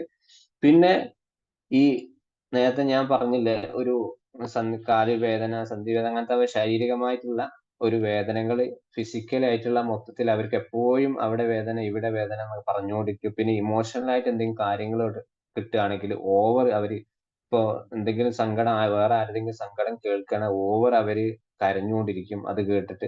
കാരണം അവരെ ലൈഫിനെ ബാധിച്ചിട്ടുണ്ടാകില്ല. എന്നിരുന്നാൽ പോലും അവര് പൂർണ്ണമായിട്ടും അതില് ഒരു ആയിട്ട് അവര് എപ്പോഴും അതില് എപ്പോഴും ആപ്റ്റ് ആയിരിക്കും. ഇതിലും നമ്മള് പ്രത്യേകമായിട്ട് ശ്രദ്ധിക്കേണ്ട കാര്യങ്ങള് ഇങ്ങനെയുള്ള സാധാരണ ചിലപ്പോ നോർമലായിട്ട് ചില പേഴ്സണാലിറ്റി ഡിസോർഡറുകൾ നമ്മൾ കാണാറുണ്ട്. അത് വിചാരിച്ച് ഇയാൾക്ക് സൂയിസൈഡ് തോട്ട് ഉണ്ടെന്ന് നിങ്ങൾ വിചാരിക്കരുത്. പക്ഷെ സൂയിസൈഡിന്റെ ചില ലക്ഷണങ്ങൾ മാത്രമാണ് നമ്മള് പറഞ്ഞത്. പിന്നെ ഒരു ഒരു പിന്നെ ഇതിന്റെ ലക്ഷണങ്ങൾ സ്വയം ഭാരമായിട്ട് കണക്കാവും. അതായത് നമ്മൾ ഇതുവരെ പറഞ്ഞതിൽ തന്നെ അതിൽ പെടുന്നുണ്ട്. കാരണം ഞാൻ മറ്റുള്ളവർക്ക് ഭാരമാണ്. എനിക്ക് ഞാൻ കാരണം അവർക്ക് വളരെ ബുദ്ധിമുട്ട് അനുഭവിക്കുന്നുണ്ട്. ചിലപ്പോൾ ചില ബുദ്ധിമുട്ടുകളൊക്കെ ഉണ്ടാവും. എന്നാൽ പോലും ഇവർ സ്വയമായിട്ട് അങ്ങനെ ഓവർ ആയിട്ട് എക്സ്ട്രീം ലെവലിൽ ഇങ്ങനെ ചിന്തിച്ചുകൊണ്ടിരിക്കും. എന്നെക്കൊണ്ട് അവർക്ക് ഇനി ഒരു ഉപകാരമില്ല, ഞാനിനി ജീവിച്ചിട്ട് കാര്യമില്ല, ഞാൻ അവർക്ക് ജീവിക്കുന്നിടത്തോളം കാലം ഞാൻ അവർക്ക് ഒരു ഭാരമായി നിൽക്കുക എന്നുള്ളത് മാത്രമാണ്. ഇങ്ങനത്തെ ഒരുപാട് കാര്യങ്ങളാണ് നമ്മൾ സാധാരണ സൂയിസൈഡ് ലെവലിലുള്ള ഒരു ലക്ഷണങ്ങൾ നമ്മൾ പറയുന്നത്. ഇങ്ങനത്തെ സാധാരണക്കാരെ നമ്മളെ ചുറ്റുപാടിലൊക്കെ കാണുകയാണെങ്കിൽ അവരെ പ്രത്യേകമായിട്ട് നമ്മൾ ശ്രദ്ധിക്കണം. പിന്നെ ഒരു ഇതിൽ തന്നെ സൂയിസൈഡ് കുറച്ച് റിസ്ക് ഫാക്ടേഴ്സ് ഉണ്ട്. അത് റിസ്ക് ഫാക്ടേഴ്സ് എന്ന് പറയുമ്പോൾ നേരത്തെ ഒന്നാമത്തെ ഒരു ഡിപ്രഷൻ തന്നെയാണ്. പിന്നെ ക്രോണിക് പെയിൻ. ക്രോണിക് പെയിൻ എന്ന് പറഞ്ഞാൽ ആവശ്യമില്ലാത്ത ചില വേദനകൾ കാരണമൊക്കെ ചിലപ്പോൾ ആവശ്യമില്ലാത്ത പിന്നെ പ്രശ്നങ്ങൾ, ചിലപ്പോൾ നേരത്തെ പറഞ്ഞില്ലേ ഒരു നെഞ്ഞുവേദന വന്നാൽ എനിക്ക് എന്തോ ഉണ്ട് എന്നുള്ള സംഭവങ്ങൾ, ഇതൊക്കെ ഉള്ള ആളുകളൊക്കെ ആണെങ്കിൽ പ്രത്യേകം നമ്മൾ ശ്രദ്ധിക്കേണ്ടിയിരിക്കുന്നു. പിന്നെ പിന്നെ ഈ ഫാമിലി ഹിസ്റ്ററി എന്ന് പറഞ്ഞാൽ ഫാമിലി ഒരുപാട് നേരത്തെ പറഞ്ഞ ഒരു റെയിൽവേ സ്റ്റേഷൻ തന്നെ ആ കേസ് പറയുകയാണെങ്കിൽ തന്നെ അയാളെ വീട്ടിൽ ഒരുപാട് പ്രശ്നങ്ങളുണ്ട് അയാൾക്ക്.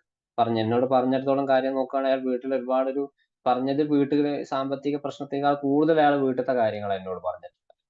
അന്നപ്പോ ആ പ്രശ്നങ്ങൾ നമുക്ക് പരമാവധി ഇങ്ങനത്തെ ആളുകൾ കാണുമ്പോൾ നമ്മൾ ആ കുടുംബവുമായിട്ട് ഒന്ന് ഇടപഴകുക, വീട്ടിലെ പ്രയാസങ്ങളും സിറ്റുവേഷനുകളും ഒന്ന് അന്വേഷിക്കണം. പിന്നെ ഇങ്ങനത്തെ അടുത്ത ഒരു റിസ്ക് ഫാക്ടർ എന്ന് പറഞ്ഞാൽ സൈക്കാട്രിക് ലെവൽ, അതായത് വെറുതെ ആളുകളെ ഉപദ്രവിച്ചുകൊണ്ടിരിക്കുക. പിന്നെ നാർസിസ്റ്റിക് പേഴ്സണാലിറ്റി ഡിസോർഡർ എന്നൊക്കെ പറഞ്ഞത് അങ്ങനത്തെ ആളുകളൊക്കെ ആണെങ്കിൽ, നോർമലായി സംസാരിക്കുന്ന ആളുകളൊക്കെ ആണെങ്കിൽ പെട്ടെന്ന് അവർ പറയുന്നത് നമ്മൾ അംഗീകരിക്കാതിരിക്കും, മറ്റുള്ള രീതിയിൽ നമ്മൾ ഉപദ്രവിക്കാതിരിക്കും. ആ ഉപദ്രവിക്കുന്നത് പെട്ടെന്ന് ഒരാളെ വന്ന് ഉപദ്രവിക്കുക, നമ്മൾ അറ്റാക്ക് ചെയ്യും. ആ അറ്റാക്ക് ചെയ്യുന്ന സമയത്ത് അവരെ നമ്മൾ അറ്റാക്ക് ചെയ്യുന്ന സമയത്ത് അവർക്കത് ഇഷ്ടപ്പെടില്ല, അവരതിനെ പ്രതിരോധിക്കാൻ ശ്രമിക്കും. ഇങ്ങനത്തെ ആളുകളും പറയും എന്നെ ആരും ഈ ലോകത്ത് അംഗീകരിക്കുന്നില്ല എന്നുള്ള ഒരു ചിന്താഗതി ഓട്ടോമാറ്റിക് അവരിലെത്തും. ഇങ്ങനെയൊക്കെയാണ് പ്രധാനമായിട്ടും നമ്മൾ ഈ പിന്നെ ഈ സൂയിസൈഡിന്റെ ലക്ഷണങ്ങൾ പറയാം. ഇനി നമുക്ക് എന്തൊക്കെയാണ് ഇവർക്ക് ഈ സൂയിസൈഡുള്ള ആളുകളിലേക്ക് നമുക്ക് എന്തൊക്കെ ചെയ്തു കൊടുക്കാം? പ്രിവെൻഷൻ അല്ലെങ്കിൽ ഇന്റർവെൻഷൻ, ട്രീറ്റ്മെന്റ് എന്തൊക്കെ രീതിയിലാണ് നമുക്ക് അവർക്ക് കൊടുക്കാൻ പറ്റുക എന്നുള്ളതാണ്. നമുക്ക് നേരത്തെ ഫൈസൽ സാർ തുടക്കത്തിൽ പറഞ്ഞതുപോലെ തന്നെ ലിസണിങ് കെയർഫുള്ളി ആണ് പ്രധാനപ്പെട്ട ഒരു കാര്യം നമുക്ക് അതിനോട് പറയാനുള്ളത്. അവരെ പൂർണ്ണമായി കേൾക്കുക, അവരെന്ത് പറഞ്ഞോട്ടെ. സാധാരണ ഒരു കൗൺസിലിംഗ് സ്കില്ലിൽ നമ്മൾ ആക്റ്റീവ് ലിസണിങ് ഒരു മെയിൻ പോയിന്റ് ഇല്ല, അത് അവിടെ കൊടുക്കുക. അതിപ്പോ ഈ കൗൺസിലിംഗ് പഠിക്കണമെന്നില്ല. നിങ്ങളുടെ ചുറ്റുപാടുള്ള ഒരാൾ പ്രശ്നമുണ്ട്, സാമ്പത്തികമായിട്ട് പ്രശ്നമുള്ള ഒരാൾ നിങ്ങളെ മുമ്പിൽ വന്ന് പറയും എനിക്ക് ഇങ്ങനത്തെ പ്രശ്നങ്ങളുണ്ട്, പക്ഷെ നിങ്ങൾക്ക് ചിലപ്പോൾ ഒരു രൂപ പോലും അയാൾക്ക് കൊടുക്കാൻ പറ്റിക്കാര്യം. പക്ഷെ അയാളെ പൂർണ്ണമായും നിങ്ങൾക്ക് എന്തൊക്കെയാണ് അയാളെ ബിസിനസ്സിൽ അല്ലെങ്കിൽ എവിടേക്കാണ് പ്രശ്നങ്ങൾ മൊത്തം അയാൾ കഴിഞ്ഞിട്ട് പ്രശ്നമൊക്കെ പറഞ്ഞു കഴിഞ്ഞിട്ട് അയാൾ നമുക്ക് തിരിച്ച് അയാളോട് പറയും ഒക്കെ ശരിയാവും, ഞങ്ങളൊക്കെ ഇവിടെ ഇല്ലേ, എന്തിനാണ് ഇങ്ങനെ ടെൻഷൻ അടിക്കുന്നത്. അങ്ങനത്തെ ചില സമാധാനപരമായിട്ടുള്ള കാര്യങ്ങൾ അവരോട് പറയുമ്പോൾ അവർക്ക് തന്നെ അവരെ പ്രശ്നങ്ങൾ ചിലപ്പോൾ പൂർണ്ണമായും ഒരു പകുതിയോളം ഒഴിഞ്ഞു മാറിയിട്ടുണ്ടാകും. പിന്നെ അവർ തന്നെ അവരെ കേൾക്കാൻ ഒരാളുണ്ടല്ലോ എന്നുള്ള ചിന്താഗതിയിൽ അവർക്ക് എവിടെയാണ് മിസ്റ്റേക്ക് പറ്റിയത് അവർ തന്നെ സ്വയം അന്വേഷിച്ചു പോകും. എവിടെ നിന്നാണ് ആ സാമ്പത്തിക പ്രശ്നങ്ങൾ വന്നിട്ടുള്ളത്, അത് എങ്ങനെയൊക്കെ അതിന് മാറ്റാം, അങ്ങനെ അവർ തന്നെ സ്വയം കണ്ടെത്താനുള്ള ഒരു രീതിയിലേക്ക്. പക്ഷെ അതേ സമയത്ത് നമ്മൾ നെഗറ്റീവായി പറയാം, നീ അത് ചെയ്യാൻ പോയിട്ടല്ലേ, നീ ആ ബിസിനസ് ചെയ്തില്ല നിനക്കൊന്നും സംഭവിക്കില്ലായിരുന്നു, നീ അയാൾക്ക് കാശ് കൊടുത്തത് കൊണ്ടല്ലേ അങ്ങനെ അതേ സമയം നമ്മൾ അങ്ങനെ ഒരു റെസ്പോൺസ് അവർ കൊടുക്കുമ്പോൾ അവർക്ക് ഒന്നുകൂടി തളരും. പിന്നെ ഈ പറഞ്ഞതുപോലെ ഒരു സൂയിസൈഡ് അറ്റംപ്റ്റിലേക്ക് അവർ പോകും. പിന്നെ രണ്ടാമത്തെ ഒരു പ്രധാനമായിട്ടുള്ള ഒരു കാര്യം നോൺ ജഡ്ജ്മെന്റ് ആണ്. ഞാനിപ്പോ ലാസ്റ്റ് പറഞ്ഞ കാര്യമാണ് നോൺ ജഡ്ജ്മെന്റ്. അവരെ ജഡ്ജ്മെന്റ് ചെയ്യാത്ത രീതിയിൽ നമ്മൾ സംസാരിക്കുക അവരോട്. അവരെ പൂർണ്ണമായിട്ട് കേൾക്കുക, എന്നിട്ട് അവരെ കുറ്റം പറയാത്ത രീതിയിൽ പൂർണ്ണമായും നിങ്ങളുടെ തെറ്റാണ് എന്നുള്ള രീതിയിൽ സംസാരിക്കാൻ പറ്റുന്ന രീതിയിൽ അവരോട് സംസാരിക്കുക. അവരെ ഭാഗത്താണ് പൂർണ്ണമായും ശരി, ആ സിറ്റുവേഷൻ അവരാണ് പൂർണ്ണമായും ശരി, നമ്മൾ കേൾക്കുക എന്നുള്ള ഒരു ഉത്തരവാദിത്തം മാത്രം നമ്മൾ അവിടെ നിന്ന് കൊടുക്കുക. പിന്നെ അവരെ ഇങ്ങനത്തെ ആളുകളെ കണ്ടു കഴിഞ്ഞാൽ അല്ലെ ചിലപ്പോൾ നമ്മുടെ ചുറ്റുപാട് okay unconditional listening, yes of course correct ആണ്. പിന്നെ ഇങ്ങനത്തെ ഒരാളുകളെ നമ്മളെ ചുറ്റുപാടുള്ള ആളുകളെ കണ്ട് അവരെ നിരന്തരമായിട്ട് നമ്മൾ കോണ്ടാക്ട് ചെയ്തുകൊണ്ടിരിക്കുക. ഫോണിലൂടെയോ അല്ലെങ്കിൽ ചാറ്റിലൂടെയോ, അല്ലെങ്കിൽ നിങ്ങൾ ഡിപ്രസീവ് ആയിട്ടുള്ള നിങ്ങൾ സൈക്കോളജി ആണെങ്കിൽ അല്ലെ സൈക്കോളജിസ്റ്റ് ഏതെങ്കിലും ക്ലിനിക്കിലൊക്കെ വർക്ക് ചെയ്യുന്ന ആളെ നിങ്ങൾ വാട്സപ്പിൽ ഒരു മെസ്സേജ് കിട്ടുന്നു എനിക്ക് ഇന്ന പ്രശ്നങ്ങളൊക്കെ ഉണ്ട്, നിങ്ങൾ ഫിസിക്കലായിട്ട് അവരെ അറ്റൻഡ് ചെയ്യാൻ പറ്റുന്നില്ല എങ്കിലാണെങ്കിൽ നിങ്ങൾ അവരെ ഇപ്പോൾ വിളിച്ചുകൊണ്ടിരിക്കുക, ചാറ്റ് ചെയ്തുകൊണ്ടിരിക്കുക. പിന്നെ എന്തെങ്കിലും രീതിയിൽ അവരെ ബന്ധപ്പെടാൻ പറ്റുന്ന രീതിയിലൊക്കെ അവരെ എപ്പോഴും ഇങ്ങനെ കണ്ടിന്യൂ ചെയ്തിട്ട് അവരെ കോൺടാക്ട് ചെയ്തുകൊണ്ട്, കാരണം നമ്മളെ ഒരു കോൺടാക്ട് ചെയ്യാൻ, എന്നെ വിളിച്ച് അന്വേഷിക്കാൻ, എന്റെ കാര്യങ്ങളൊക്കെ പറയാനൊക്കെ ഒരാളുണ്ട് എന്നുള്ള ഒരു ഉത്തരവാദിത്തം അവരിലേക്ക്, അല്ലെങ്കിൽ അവർക്കൊരു ബോധം നമ്മൾ ഉണ്ടാക്കി കൊടുക്കുക എന്നുള്ളതാണ് കൊടുക്കാനുള്ളത് അവിടെ. പിന്നെ ഇതില് വേറെ ഒന്നുള്ളത്, ചില സൈക്കോളജി ആസ്പെക്ട്സ് കൊടുക്കാനുള്ളത് CBT ആണ്, കോഗ്നിറ്റീവ് ബിഹേവിയർ തെറാപ്പിയാണ്. ഇപ്പൊ നിലവിലുള്ള ചിന്താഗതികളെ ഒന്ന് മാറ്റിയിട്ട് നല്ല ചിന്താഗതിയിലേക്ക് മാറ്റുക എന്നുള്ളതാണ്. ഇപ്പൊ സാധാരണക്കാർക്ക് ഇപ്പൊ CBT കൊടുക്കാൻ ഇപ്പൊ പെട്ടെന്ന് അതിന്റെ ടെക്നിക്ക് പ്രകാരം ഒന്നും അറിയണമെന്നില്ല. പക്ഷെങ്കില് അവര് പൂർണ്ണമായും പറഞ്ഞതിന് ശേഷം നമുക്ക് എന്തൊക്കെയാണ് അവർക്ക് കൊടുക്കാനുള്ളത്.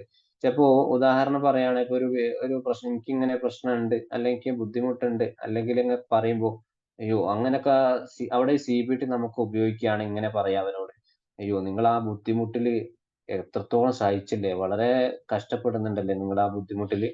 അപ്പോ നിങ്ങൾ എങ്ങനെ എത്ര കാലം പിടിച്ചു നിന്നു? നിങ്ങളെ സമ്മതിക്കുക തന്നെ വേണം. ഇതൊക്കെ ഒരു എന്താണ് പറയാ, നമ്മളൊരു CBTന്റെ ഒരു മെത്തേഡാണ്. കാരണം അവരെ പൂർണ്ണമായിട്ട് മനസ്സിലാക്കി എന്നറിയാവുന്ന ഒരു ഏറ്റവും നല്ലൊരു തെളിവാണ് ഈ മെസ്സേജ്. നമ്മൾ പറയുന്ന വാക്കുകൾ. ചിലപ്പോ നമുക്ക് പൂർണ്ണമായും മനസ്സിലായില്ലെങ്കിൽ പോലും നമുക്ക് അവരോട് പറയാം, നിങ്ങൾ ഒരുപാട് കഷ്ടപ്പെടുന്നുണ്ടല്ലേ, നിങ്ങൾ ഒരുപാട് മാനസിക പ്രയാസം അനുഭവിക്കുന്നുണ്ടല്ലേ ഇങ്ങനത്തെ കാര്യങ്ങളിലൊക്കെ. അന്നപ്പോ നമുക്ക് എന്താണ് ചെയ്യാനുള്ളത്, ഞങ്ങൾ നിങ്ങളുടെ കൂടെയുണ്ട്. എന്ത് കാര്യം വേണേൽ നിങ്ങൾ വിളിക്കുക, ഏത് സമയത്തും എന്നോട് വിളിക്കുക. നിങ്ങൾക്ക് എങ്ങനെ വേണം, എന്ത് വേണമെങ്കിലും ഞാൻ ചെയ്തു തരാം എന്നുള്ള ഒരു സപ്പോർട്ട് അവർക്ക് കൊടുക്കുക. പിന്നെ പ്രധാനമായിട്ടും പിയർ ഗ്രൂപ്പ്. ഇങ്ങനെ ഏതെങ്കിലും സംഭവിക്കുന്ന ഒരാളുടെ സഹോദരന്മാരെ അല്ലെങ്കിൽ കുടുംബത്തിൽ ആരെങ്കിലും ഒക്കെ ഉണ്ടെങ്കിൽ അവരുമായിട്ട് ഇവരെ ഒന്ന് കണക്ട് ചെയ്യുക. ചിലപ്പോൾ കമ്മ്യൂണിക്കേഷൻ ഇല്ലാത്ത ഒരാളാണെങ്കിൽ അവരെ കൂടുതലായിട്ട് അവരൊന്ന് കമ്മ്യൂണിക്കേറ്റ് ചെയ്യാനുള്ള ഒരു സാഹചര്യം നമ്മൾ ഉണ്ടാക്കി കൊടുക്കുക. പിന്നെ അവർക്ക് എന്തെങ്കിലും എഡ്യൂക്കേഷൻ ആയിട്ടുള്ളോ എന്തെങ്കിലും എഡ്യൂക്കേഷൻ പഠിക്കാൻ താല്പര്യമുള്ള ആളുകളൊക്കെ ആണെങ്കിൽ അങ്ങനത്തെ ആ ഒരു നിലവിലുള്ള ചെയ്യുന്ന കാര്യങ്ങളൊന്ന് മാറ്റി വേറൊരു എന്തെങ്കിലും ആക്ടിവിറ്റീസിലേക്കോ അല്ലെങ്കിൽ ഗ്രൂപ്പ് ആയിട്ടുള്ള ഇതിലേക്കോ എന്തെങ്കിലും അവയർനെസ് കൊടുക്കുന്ന രീതിയിലൊക്കെ നമുക്ക് അവരെ മാറ്റി വെക്കാം. അതേപോലെ തന്നെ പബ്ലിക് ട്രെയിനിങ് കോഴ്സുകളൊക്കെ ഉണ്ടാവും, അല്ലെ പബ്ലിക് ആയിട്ട് നടക്കുന്ന പ്രോഗ്രാംസുകളൊക്കെ ഉണ്ടാവും. അതിലേക്ക് അങ്ങനത്തെ ആളുകളെ കൊണ്ട് കൂടുതൽ ആക്റ്റീവ് ആക്കുക. ഇപ്പോഴത്തെ കാലത്ത് സോഷ്യൽ മീഡിയ വളർന്നു വരുന്ന ആളാണ്. പക്ഷേ പ്രധാനമായിട്ടും ഇങ്ങനത്തെ ആളുകൾ നമുക്ക് പ്രത്യേകം ശ്രദ്ധിക്കേണ്ട, സോഷ്യൽ മീഡിയയിൽ ഒരുപാട് നെഗറ്റീവ് ആയിട്ടുള്ള വാർത്തകൾ വരുന്നുണ്ട്. തൽക്കാലം ഇതൊക്കെ നമുക്ക് നോർമലായിട്ട് തെറാപ്പി കാര്യങ്ങളൊക്കെ പറഞ്ഞു കൊടുത്തതിന് ശേഷം അവർക്കൊരു ലിമിറ്റ് ഉണ്ട്. മൊബൈൽ ഫോൺ യൂസ് ചെയ്യുന്ന സമയത്ത് ഈ സോഷ്യൽ മീഡിയയിൽ വരുന്ന ഒരുപാട് നെഗറ്റീവ് കാര്യങ്ങൾ അതിൽ നിന്നും കുറച്ച് വിട്ടു നിൽക്കാൻ അവരോട് പറഞ്ഞു കൊടുക്കാം. കാരണം അവർ ചിലപ്പോൾ ഇവര് കാണുന്നത് സൂയിസൈഡ് പരമായിട്ട് ബന്ധപ്പെട്ടുള്ള കാര്യങ്ങൾ തന്നെ ആയിരിക്കും. പക്ഷെങ്കില് അത് നമ്മളൊന്ന് കുറച്ചൊരു ലിമിറ്റ് കുറച്ച് കുറച്ച് അവർക്കൊന്ന് മാറ്റി കൊടുക്കാനുള്ള ഒരു സിസ്റ്റം നമ്മൾ അവരെ ഉണ്ടാക്കുക. കാരണം ഇവരെപ്പോഴും ചിലപ്പോൾ നമ്മൾ സംസാരിച്ചു കഴിഞ്ഞാൽ പിന്നെ മൊബൈലായിട്ട് ഇരിക്കുക. അപ്പൊ മൊബൈലിൽ കാണുന്നത് സൂയിസൈഡ് ചെയ്ത് ഇങ്ങനെ ഒരാളെ ചെയ്ത് ഇങ്ങനെ പ്രശ്നമുള്ളത് കൊണ്ട് ചെയ്തു. അപ്പൊ അവർക്ക് അത് വീണ്ടും ഒരു ചിന്താഗതിയിലേക്ക് വരും. തൽക്കാലം ആ സോഷ്യൽ മീഡിയയിൽ ഇങ്ങനത്തെ ന്യൂസ്, അതുപോലെ വീഡിയോസ്, അങ്ങനത്തെ കാര്യങ്ങളിലൊക്കെ ഒന്ന് മാറ്റി കൊടുത്താൽ തന്നെ അവർക്ക് ഒരുപാട് പ്രയാസങ്ങൾ ഉണ്ടാവും. പിന്നെ കമ്മ്യൂണിറ്റി സപ്പോർട്ടാണ്. ഇങ്ങനത്തെ കമ്മ്യൂണിറ്റി സപ്പോർട്ട് എന്ന് പറഞ്ഞാൽ നമ്മൾ ചുറ്റുപാടുള്ള ആളുകൾ വളരെ രീതിയിൽ അവരെ സപ്പോർട്ട് ചെയ്യും. ഇങ്ങനെ ഒരു പ്രശ്നമായി മാനസിക പ്രശ്നമായിട്ട് ചിലപ്പോൾ സൂയിസൈഡ് ഒരു ടൈം അറ്റംപ്റ്റ് ചെയ്ത ഒരാള് അത് റിക്കവറി ചെയ്ത് വന്നിട്ട് പല ആളുകളും നെഗറ്റീവ് ആയിട്ട് പറയും. നമ്മുടെ ചുറ്റുപാടുകൾ അതാണ്, ഇപ്പോഴും മാറിയിട്ടില്ല. പക്ഷെ അങ്ങനത്തെ സാഹചര്യത്തിൽ നമുക്ക് അവരോട് കൊടുക്കാനുള്ളത് ഇപ്പോഴത്തെ കമ്മ്യൂണിറ്റി അല്ലെ അവരെ ചുറ്റുപാട് ആരൊക്കെ അവരെ മാനസികമായും ശാരീരികം എങ്ങനെയൊക്കെ സപ്പോർട്ട് അവർക്ക് കൊടുക്കാൻ പറ്റുന്ന പൂർണ്ണമായിട്ട് അവർക്ക് കൊടുക്കുക. പിന്നെ മെന്റൽ ഹെൽത്തുമായിട്ട് റിലേറ്റഡ് ആയിട്ടുള്ള എല്ലാ അവയർനെസ്സും സംഭവിക്കുന്ന സംഭവിച്ച ആൾക്കോ അല്ലെങ്കിൽ ഇതുമായിട്ട് ബന്ധപ്പെട്ട് എന്റെ പ്രശ്നം അനുഭവിക്കുന്ന ആളുകൾക്ക് കൊടുക്കാം. ഇതൊക്കെയാണ് സാധാരണമായിട്ട് ഒരു സൂയിസൈഡ് പ്രിവെൻഷൻ എന്ന് പറയുന്നതുള്ളത്. പിന്നെ അതേപോലെ തന്നെ നമുക്ക് ഈ മൈൻഡ്ഫുൾനെസ് ആയിട്ടുള്ള കുറെ കാര്യങ്ങളുണ്ട്. പിന്നെ ഇമോഷൻസ് വർദ്ധിപ്പിക്കാനുള്ള കുറെ ടെക്നിക്കുകൾ ഉണ്ട്. അതേപോലെ തന്നെ ഈ മൈൻഡ്ഫുൾനെസ്സിൽ പറഞ്ഞ തന്നെ യോഗ, മെഡിറ്റേഷൻ ഇങ്ങനത്തെ ഒക്കെ താല്പര്യമുള്ള ആളുകളാണെങ്കിൽ പെട്ടെന്നൊന്നും അതിന് യോജിക്കില്ല. പക്ഷെ അവരെ തുടക്കത്തിൽ തന്നെ ഒരു ബ്രീത്തിങ് എക്സസൈസ് തുടങ്ങി അത് കണ്ടിന്യൂസ് ആയിട്ട് 2 ആഴ്ച 3 ആഴ്ച തുടർച്ചയായി ചെയ്യാൻ കഴിയുക. പിന്നെ അത് കഴിഞ്ഞ് ഒരു ഫിസിക്കലി ആയിട്ട് ചെയ്യാൻ പറ്റുന്ന യോഗ, അങ്ങനത്തെ മെഡിറ്റേഷൻ അങ്ങനത്തെ രീതിയിലൊക്കെ അവരെ കൊണ്ടുവന്നാൽ കുറെയൊക്കെ അവരെ ചിന്താഗതി ഇറാഷണൽ ആയിട്ടുള്ള ചിന്താഗതികൾ അവർക്ക് മാറ്റം ഉണ്ടാവും. ഇതൊക്കെയാണ് നമുക്ക് സോഷ്യലായിട്ട് നമുക്കൊരു ഇന്റർവെൻഷൻ എന്നുള്ള രീതിയിൽ അല്ലെങ്കിൽ ഒരു പ്രിവെൻഷൻ എന്ന രീതിയിൽ നമുക്ക് പറയാനുള്ളത്. ഓക്കെ, ഇനി ഇതുമായിട്ട് നിങ്ങൾക്ക് എന്തെങ്കിലും ചോദിക്കാനൊക്കെ ഉണ്ടെങ്കിൽ നമ്മൾ ചോദിക്കാം, നമുക്കൊരു ഡിസ്കഷൻ പോവാം.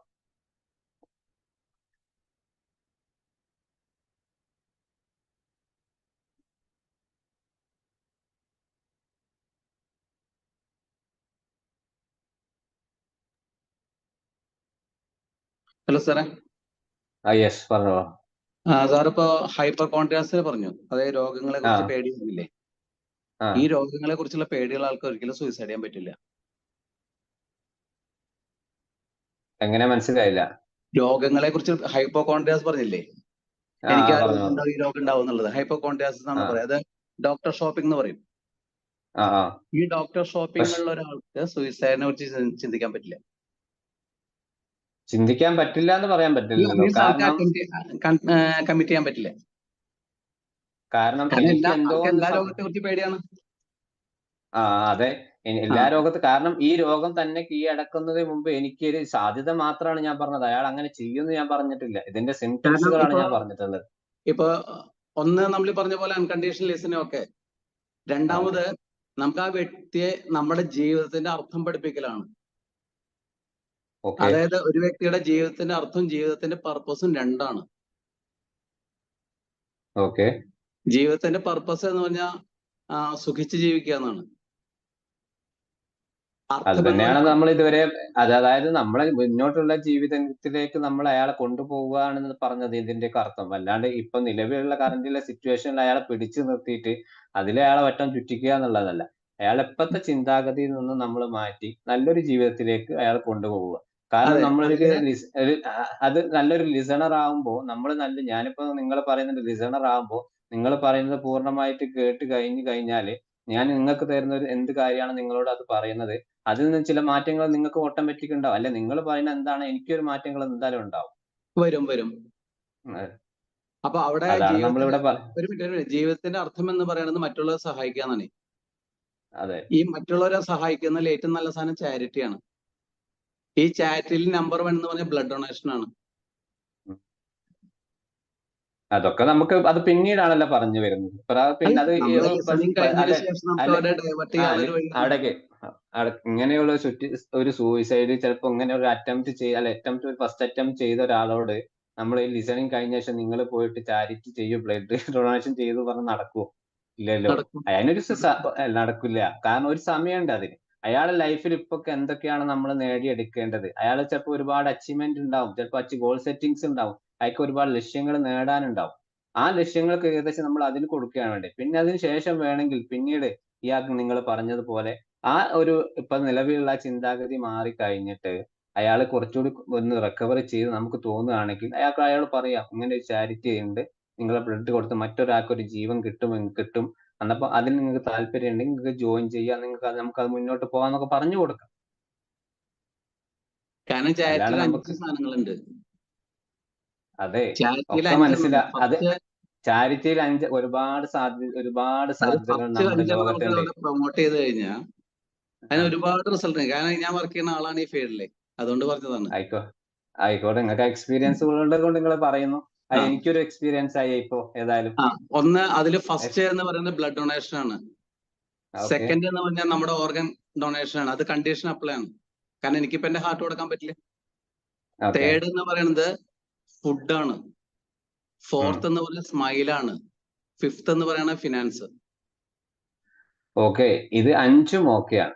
പക്ഷെങ്കിൽ ഞാനിപ്പോ സൂയിസൈഡ് ചിന്താഗതിയുള്ള ഒരാളാന്ന് വിചാരിക്കുക. അപ്പോ ഞാൻ എന്റെ പ്രശ്നങ്ങളൊക്കെ നിങ്ങളോട് പറഞ്ഞു എന്ന് വിചാരിക്കുക. അപ്പോ നിങ്ങൾ ഈ 5 കാര്യങ്ങളുമായിട്ട് എന്റെ അടുത്ത് വന്നപ്പോ ഞാൻ അക്സെപ്റ്റ് ചെയ്യോ ഇല്ലയോ? ചെയ്യിക്കും.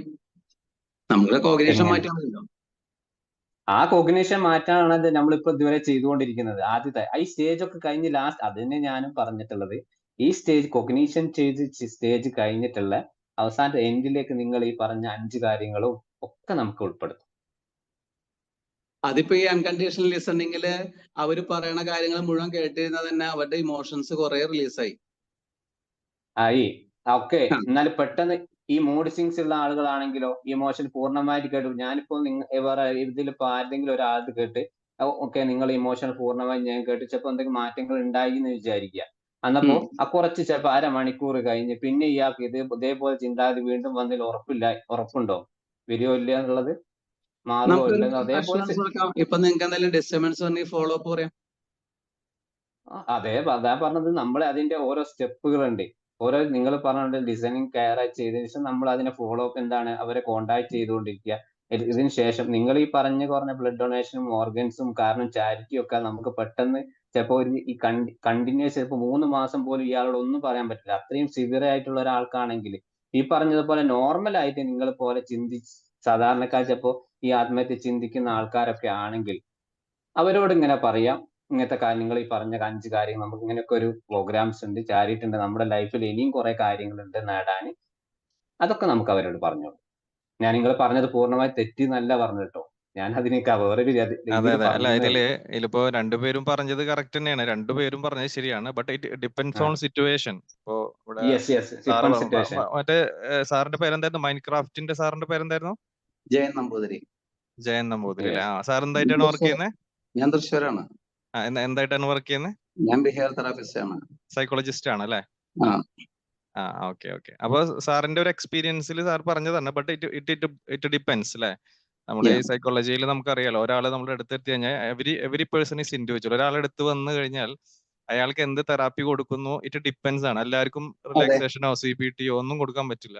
ഇല്ല, ഇനിയിപ്പോ ഒരാൾ സെയിം പ്രോബ്ലം ആയിട്ട് വന്നു, ഇയാൾക്ക് CBT കൊടുത്ത് അപ്ലൈ ചെയ്ത് ശരിയായി വിചാരിച്ചിട്ട് സെയിം പ്രോബ്ലം ആയിട്ട് വരുന്ന വേറൊരാൾക്ക് CBT കൊടുക്കാൻ പറ്റില്ല. ഇല്ല, ഇറ്റ് ഡിപ്പെൻസ് അല്ലെ? അപ്പൊ ഡിപ്പെൻസ് ആണ്, ഏത് വിഷയമായി കഴിഞ്ഞാലും ഇറ്റ് ഡിപ്പെൻസ് ആണ്. അപ്പൊ ആ രീതിയിൽ ആയിരിക്കും. ഇപ്പൊ ഇപ്പൊ സാറ് പറയുന്നത് ഇത് തന്നെയാണെന്ന് നമുക്ക് പറയാൻ പറ്റില്ല. But it depends. ഒരാളുടെ അനുസരിച്ചിട്ട് നമ്മൾ അവിടെ അതിനനുസരിച്ച് ചെയ്യും. അവിടെയാണ് കൗൺസിലിംഗ് സക്സസ് ആവുന്നത്. അല്ലെങ്കിൽ പിന്നെ എല്ലാവർക്കും ഒരൊറ്റ റൂട്ടിൽ ഇങ്ങനെ ചെയ്യാൻ പാടുള്ളൂ എന്ന് പറഞ്ഞിട്ട് ഒരു നിയമം ഇറക്കിയാൽ മതി. ഇല്ല. അത്രയും ഇപ്പൊ നമ്മളിപ്പോ ഒരു സദ്യക്ക് പോയി അവിടെ സെർവ് ചെയ്യുന്ന എല്ലാ ഫുഡുകളും നമ്മൾ കഴിക്കാറില്ലല്ലോ. നമുക്ക് വേണ്ടത് കഴിക്കുന്നു. അതുപോലെ നമ്മുടെ അടുത്ത് വരുന്ന ക്ലയന്റിന് എന്താണോ വേണ്ടത് നമ്മൾ കൊടുക്കുന്നു. അതെ അതെ അതെ. അപ്പൊ അതിന് ഈ പറഞ്ഞ പോലെ തന്നെ അവിടെ നമ്മൾ ഏത് ഉപയോഗിക്കണം എന്നുള്ളത് ഓരോരുത്തരും, അത് നമ്മുടെ ഇൻസൈറ്റ് ആണ്. നമ്മൾ ഓരോരുത്തരുമാണ് തീരുമാനിക്കുന്നത്. അതിന് നമ്മൾ കുറെ കാര്യങ്ങൾ നമ്മൾ കേൾക്കുന്നു. അപ്പൊ ഈ 4 സ്റ്റെപ്പ് ആയി കഴിഞ്ഞാൽ 5 സ്റ്റെപ്പ് ആയി കഴിഞ്ഞാലും ഈ സ്റ്റെപ്പുകൾ നമ്മൾ അനലൈസ് ചെയ്തിട്ട് വരുന്ന ആൾക്ക് ഏതാണോ വേണ്ടത് ആ സ്റ്റെപ്പ് ആദ്യം കൊടുക്കും. ഇപ്പൊ സ്മൈലാണ് ആദ്യം വേണമെങ്കിൽ വിൽ പ്രൊവൈഡ്, ആദ്യം നമ്മൾ അത് കൊടുക്കും. അതല്ലെങ്കിൽ ഏതാണോ വേണ്ടതിനനുസരിച്ചിട്ട് നമ്മൾ കൊടുക്കുകയാണ് അവിടെ ചെയ്യുക. അപ്പൊ അത് നമ്മൾ ഓരോ കാര്യങ്ങൾ നമ്മൾ എക്സ്പീരിയൻസിലൂടെ പഠിക്കുന്നു. ആ ഒരു ഇൻസൈറ്റിലൂടെ നമ്മൾ അവിടെ ഒരു സ്കിൽ ഡെവലപ്പ് ചെയ്ത് നമ്മൾ പെരുമാറുന്നു. എന്തായാലും സന്തോഷം സാറ് സംസാരിച്ചതിലും എക്സ്പീരിയൻസ് ഷെയർ ചെയ്തതിലും. മൻസൂർ സാറ്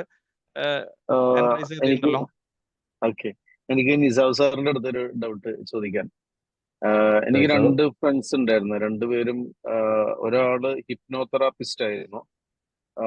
കുറച്ച് മുന്നേ, ഒരു 10-15 വർഷങ്ങൾക്ക് മുന്നേ പലർക്കും അഡ്വൈസ് കൊടുക്കാറുള്ള ഒരാളായിരുന്നു. പക്ഷെ ഒരു സുപ്രഭാതത്തിൽ പെട്ടെന്ന് ലോജിക് മൈൻഡ് വർക്കൗട്ട് ആവാതെ സൂയിസൈഡിലേക്ക് പോയി.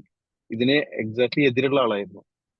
അതുപോലെ തന്നെ മറ്റൊരു ഫ്രണ്ട് സ്റ്റേറ്റ് ഈ സൂയിസൈഡിനെതിരുള്ള ഒരു ഓർഗനൈസേഷൻ ഉണ്ട്, സ്റ്റേറ്റ് ലെവലിൽ എക്സിക്യൂട്ടീവ് അംഗം, ജോയിന്റ് സെക്രട്ടറി ആയിരുന്നു. ആളും ഒരു സുപ്രഭാതത്തിൽ പെട്ടെന്ന് സൂയിസൈഡ് ചെയ്തത്. അപ്പൊ നേരത്തെ എന്താണോ ഈ സൂയിസൈഡിന് എതിരായിട്ടുള്ള, ഒരുപക്ഷെ ഇപ്പം എനിക്കൊരു അസുഖമായിരിക്കുകയാണെങ്കിൽ പോലും അതിനെക്കുറിച്ച് ഒരുപാട് ചിന്തിച്ചു കഴിഞ്ഞാൽ അസുഖത്തിന് എതിരുള്ള, അസുഖം എന്ന് പറഞ്ഞാൽ മരണത്തിനോടുള്ള പേടിയാണല്ലോ, പിന്നെ ഞാൻ മരണത്തിലോട്ട് പോവില്ലല്ലോ. പക്ഷെ അവിടെ ലോജിക് മൈൻഡ് വർക്കൗട്ട് ആവാത്ത മറ്റൊരു സ്റ്റേറ്റിലേക്ക് പോവുകയാണ് ഈ 2 കേസും ചെയ്തത്. ആക്ച്വലി രണ്ടുപേരും ഒരു തെറാപ്പിസ്റ്റ് ആയിരുന്നു. മറ്റൊരാള് സ്റ്റേറ്റ് സൂയിസൈഡിന്റെ ഒരു ഓർഗനൈസേഷന്റെ ജോയിന്റ് സെക്രട്ടറി ആയിരുന്നു. ആക്ച്വലി അവിടെ എന്താണ് വർക്കൗട്ട് ആയത്? നിങ്ങൾ പറഞ്ഞത് പോലെ രണ്ടും ഒരേ രീതി ചിന്തിച്ചത് കൊണ്ടായിരിക്കാം. പിന്നെ നമുക്ക് അയാളുടെ ഒരു പേഴ്സണൽ ഇഷ്യൂസ് എന്താണെന്ന് അറിയില്ലല്ലോ, എന്തുകൊണ്ടായിരിക്കും അയാൾ ഈ മൈൻഡ് എന്ന് പറയുന്നത്. അപ്പോൾ ഒരുപാട് നമ്മൾ ഇപ്പോ ഏതൊരു വിഷയത്തെ കുറിച്ച് നമ്മൾ ഒരുപാട് പഠിക്കുമ്പോൾ തന്നെ ഇപ്പൊ അതിലേക്ക് ഇടയ്ക്ക് വേറെ ഒരു വിഷയം സബ്ജക്റ്റ് ആകുമ്പോൾ നമ്മളെ മൈൻഡ് ഒന്നും മാറാറില്ല. നോർമലായിട്ട് സാധാരണ ശ്രദ്ധിക്കാറുണ്ടോ എന്നറിയില്ല. ഇപ്പൊ നമ്മളൊരു ഇംഗ്ലീഷ് പഠിക്കുന്ന സമയത്ത് വേറെ അതിന്റെ ഇടയ്ക്ക് ഒരു കെമിസ്ട്രി കയറ്റുമ്പോൾ, ഞാനൊരു ഉദാഹരണം പറയാം, അത് അങ്ങനെയാണെന്ന് ഞാൻ ഉറപ്പിക്കുന്നില്ല. പക്ഷേങ്കിൽ അങ്ങനെ ഇവരെ കണക്കിൽ ഞാൻ പറയുമ്പോൾ ഇവര് ചിലപ്പോ രണ്ടും ഹൈ ലെവലാണെങ്കിൽ പൊസിഷൻ ഹൈ ലെവൽ, ഇവര് തമ്മിൽ ചിലപ്പോ മറ്റുള്ളവർ ഇവരെ പൊസിഷൻ അംഗീകരിക്കാത്ത പ്രശ്നങ്ങളോ. നമ്മളൊരു സിനിമാ നടൻ ഉണ്ടായിരുന്നു, ഒരു ഹിന്ദി നടൻ, അദ്ദേഹം സൂയിസൈഡ് എന്ത് റീസൺ ആയിരുന്നു അവിടെ ഉണ്ടായിരുന്നത്? ഒരു റീസണും ആർക്കും ഒന്നും അറിയില്ല, ഡിപ്രഷൻ ആയിരുന്നു. അതായത് എന്താണ് സുവിന്ദർ, ഒരു അടുത്ത് ധോണി എന്ന മൂവിയിലൊക്കെ ഹീറോ ആയിരുന്നു, പുള്ളിക്കാരുടെ പേര് അറിയില്ല, എനിക്ക് മറന്നു. പക്ഷെ അയാൾക്കൊന്നും സൂയിസൈഡിന്റെ ഒരു റീസൺ കിട്ടിയിരുന്നത് അയാൾ ഡിപ്രസീവ് ആയിരുന്നു. കാരണം അയാൾ ഡിപ്രസീവ് ആയിരുന്നു എന്നുള്ളത് എന്തുകൊണ്ടാണ്? അയാളെ ആ ഹിന്ദി ഫീൽഡിൽ, അതായത് ബോളിവുഡിൽ അദ്ദേഹം അത്രയ്ക്കും ആക്റ്റീവ് ആയിട്ടുള്ള ഒരു നടനായി. പക്ഷെ അയാൾ അംഗീകരിച്ചില്ല ആളുകൾ. കാരണം ആ ഒരു സിറ്റുവേഷൻ അയാൾ അംഗീകരിച്ചിട്ട്, അയാൾ നടനാണ്, മറ്റുള്ളവർ അയാൾ അംഗീകരിച്ചില്ല. ഇതേതുപോലത്തെ എന്തെങ്കിലും ലോജിക് ഇതിവിടെയും വന്നിട്ടുണ്ടാവണം. അതെങ്ങനെയാണോ ഉറപ്പ് അറിയാൻ പറ്റില്ല. പക്ഷെ ഈ ചിന്താഗതിയിൽ അവർക്ക് എന്തെങ്കിലും അവര് തമ്മിൽ എന്തെങ്കിലും കൊളാബ് ഉണ്ടായിരുന്നോ അതും നമുക്കറിയില്ലല്ലോ. ഇങ്ങനത്തെ ഒരു വരാൻ സാധ്യത കാണുന്നുണ്ട് അവിടെ. Okay okay. അപ്പൊ നേരത്തെ ഒരു മാസ്റ്റർ മൈൻഡ് സാറ് ചോദിച്ചൊരു ചോദ്യം, അതിന്റെ ഒരു ആൻസർ ആയിട്ട് ഇതിനകത്ത് വരുന്നുണ്ടോന്ന് എനിക്ക് സംശയം തോന്നിപ്പോയി. അതായത് ഈ ഒരു അസുഖം കൊണ്ട് അലട്ടുന്ന ഒരാള് പിന്നീട് സൂയിസൈഡിലേക്ക് ഒരിക്കലും പോവില്ല എന്ന് പറയുന്നത് അസുഖത്തിനോടുള്ള പേടി, അത് അസുഖം കാരണം മരണത്തിനോടുള്ള പേടിയല്ല പിന്നെ വരുന്നത്. പിന്നെ എങ്ങനെ മരണത്തിലേക്ക് പിന്നെ ആള് പോവുക? പക്ഷെ അവിടെ ലോജിക് മൈൻഡ് ബ്രേക്ക് ചെയ്തിട്ട് മറ്റൊരു മൈൻഡ് സെറ്റിലേക്ക് അറിയാതെ അയാള് വീണു പോകണം എന്നുള്ളതാണ്. നേരത്തെ സൂയിസൈഡിന്റെ സ്റ്റേറ്റ് സെക്രട്ടറി സൂയിസൈഡ് ചെയ്തത്. അതിനെതിരെ പ്രവർത്തിക്കുന്ന സ്റ്റേറ്റ് മുന്നോടി നടക്കുന്ന ആള്. നമ്മള് പല അപ്പൊ എനിക്കത് ആൻസർ അതാണോന്ന് തോന്നിപ്പോയി. അതെ, പല പേഴ്സണാലിറ്റി ഡിസോർഡറിൽ പല തരത്തിലുണ്ട്. എന്നാൽ പല സിംറ്റംസുകൾ അവർ കാണിക്കും. അന്നപ്പോ നമ്മൾ ഈ അസുഖം ഉണ്ട് ഇല്ല എന്ന് എന്തെങ്കിലും അസുഖം ഉണ്ട് എന്ന് പറഞ്ഞ ആളുകള് അവർക്ക് ചിലപ്പോ അതിന്റെ ഒരു സിവിയർ ആയിട്ട് അവർ അന്വേഷിച്ചപ്പോ പൂർണ്ണമായി ഒരു ക്യാൻസർ ആയെന്നുള്ള ഒരാള് ചിലപ്പോ ഞാൻ എന്തായാലും ക്യാൻസർ ആയിട്ട് മരിച്ചു പോകുന്ന അയാൾക്ക് ഉറപ്പാണ്. അയാളുടെ റിസൾട്ടും കാര്യങ്ങളും ഏകദേശം 3 മാസം ഡോക്ടർ സമയം കൊടുത്തിട്ടുണ്ടെങ്കിൽ അങ്ങനെ അയാൾക്ക് ചിലപ്പോൾ ജീവിതത്തിലെ എല്ലാ പ്രതീക്ഷകളും അയാൾ നഷ്ടപ്പെട്ടിട്ടുണ്ടാവും. ഇങ്ങനത്തെ ആളുകൾ നമുക്ക് എന്താണ് അയാൾ ഇതിനു മുമ്പ് ആ മരണത്തിന്റെ വേദന അനുഭവിക്കുക. എത്രയോ നമുക്ക് അനുഭവങ്ങളുണ്ട്, എത്രയോ കേസുകളുണ്ട് അങ്ങനെ. നമ്മൾ കുറേ പല ന്യൂസ് പേപ്പറും ഇതിലൊക്കെ ആയിട്ട് ന്യൂസിലൊക്കെ ആയിട്ട് പല ഇതിലും വരാം. കാരണം അങ്ങനത്തെ ആളുകൾ എന്താ പറയുക, മരണത്തിന് സ്വയം കീഴടങ്ങുക എന്നുള്ള ഒരു ഇത്. അതിപ്പോ എല്ലാവർക്കും ഉണ്ട് ഇല്ല എന്ന് പറയാൻ പറ്റില്ല. ചില ആളുകളെ ആ സിറ്റുവേഷൻ, കാരണം ആ സിറ്റുവേഷൻ കടന്നു പോകുന്ന സമയത്ത് അവരെ കൂടെ ചിലപ്പോൾ ആരും നിന്ന് കൊടുക്കാനോ, ചിലപ്പോൾ ക്യാൻസർ എന്നുള്ള ഒരു പേഷ്യന്റ് ആണെങ്കിൽ അയാളെ ആ ട്രീറ്റ്മെന്റിൽ ചിലപ്പോൾ ഏതെങ്കിലും കെയർ യൂണിറ്റിൽ ആളുകൾ എത്തിച്ചിട്ടുണ്ടാവും. പക്ഷെ അവിടെ ചികിത്സകൾ നടന്നു പോയിട്ടുണ്ടാവും. പക്ഷെങ്കിൽ അയാൾക്ക് ഒരു ഒറ്റപ്പെടൽ ഫീലിംഗ് ആണ് അവിടെ ഉണ്ടാവുന്നത്. പക്ഷെ അയാളെ കൂടെ നിന്ന് അയാളെ പൂർണ്ണമായിട്ടൊന്ന് കേൾക്കാനോ അയാളെ അസുഖത്തിനൊന്ന് സമാധാനപ്പെടുത്താൻ ചിലപ്പോൾ ആളുകൾ ഉണ്ടായെന്ന് വരില്ല. അങ്ങനത്തെ ആളുകൾ ചിലപ്പോൾ കൂടുതലായി ഒരു സൂയിസൈഡ് മരണത്തിന് മുമ്പ് തന്നെ, ഞാൻ മരിക്കുന്നതിന് മുമ്പ് തന്നെ എന്നെ കീഴ്പ്പെടുത്തുക എന്നുള്ള ഒരു ഇതുണ്ടാവും അവിടെ. Okay sir, thank you sir.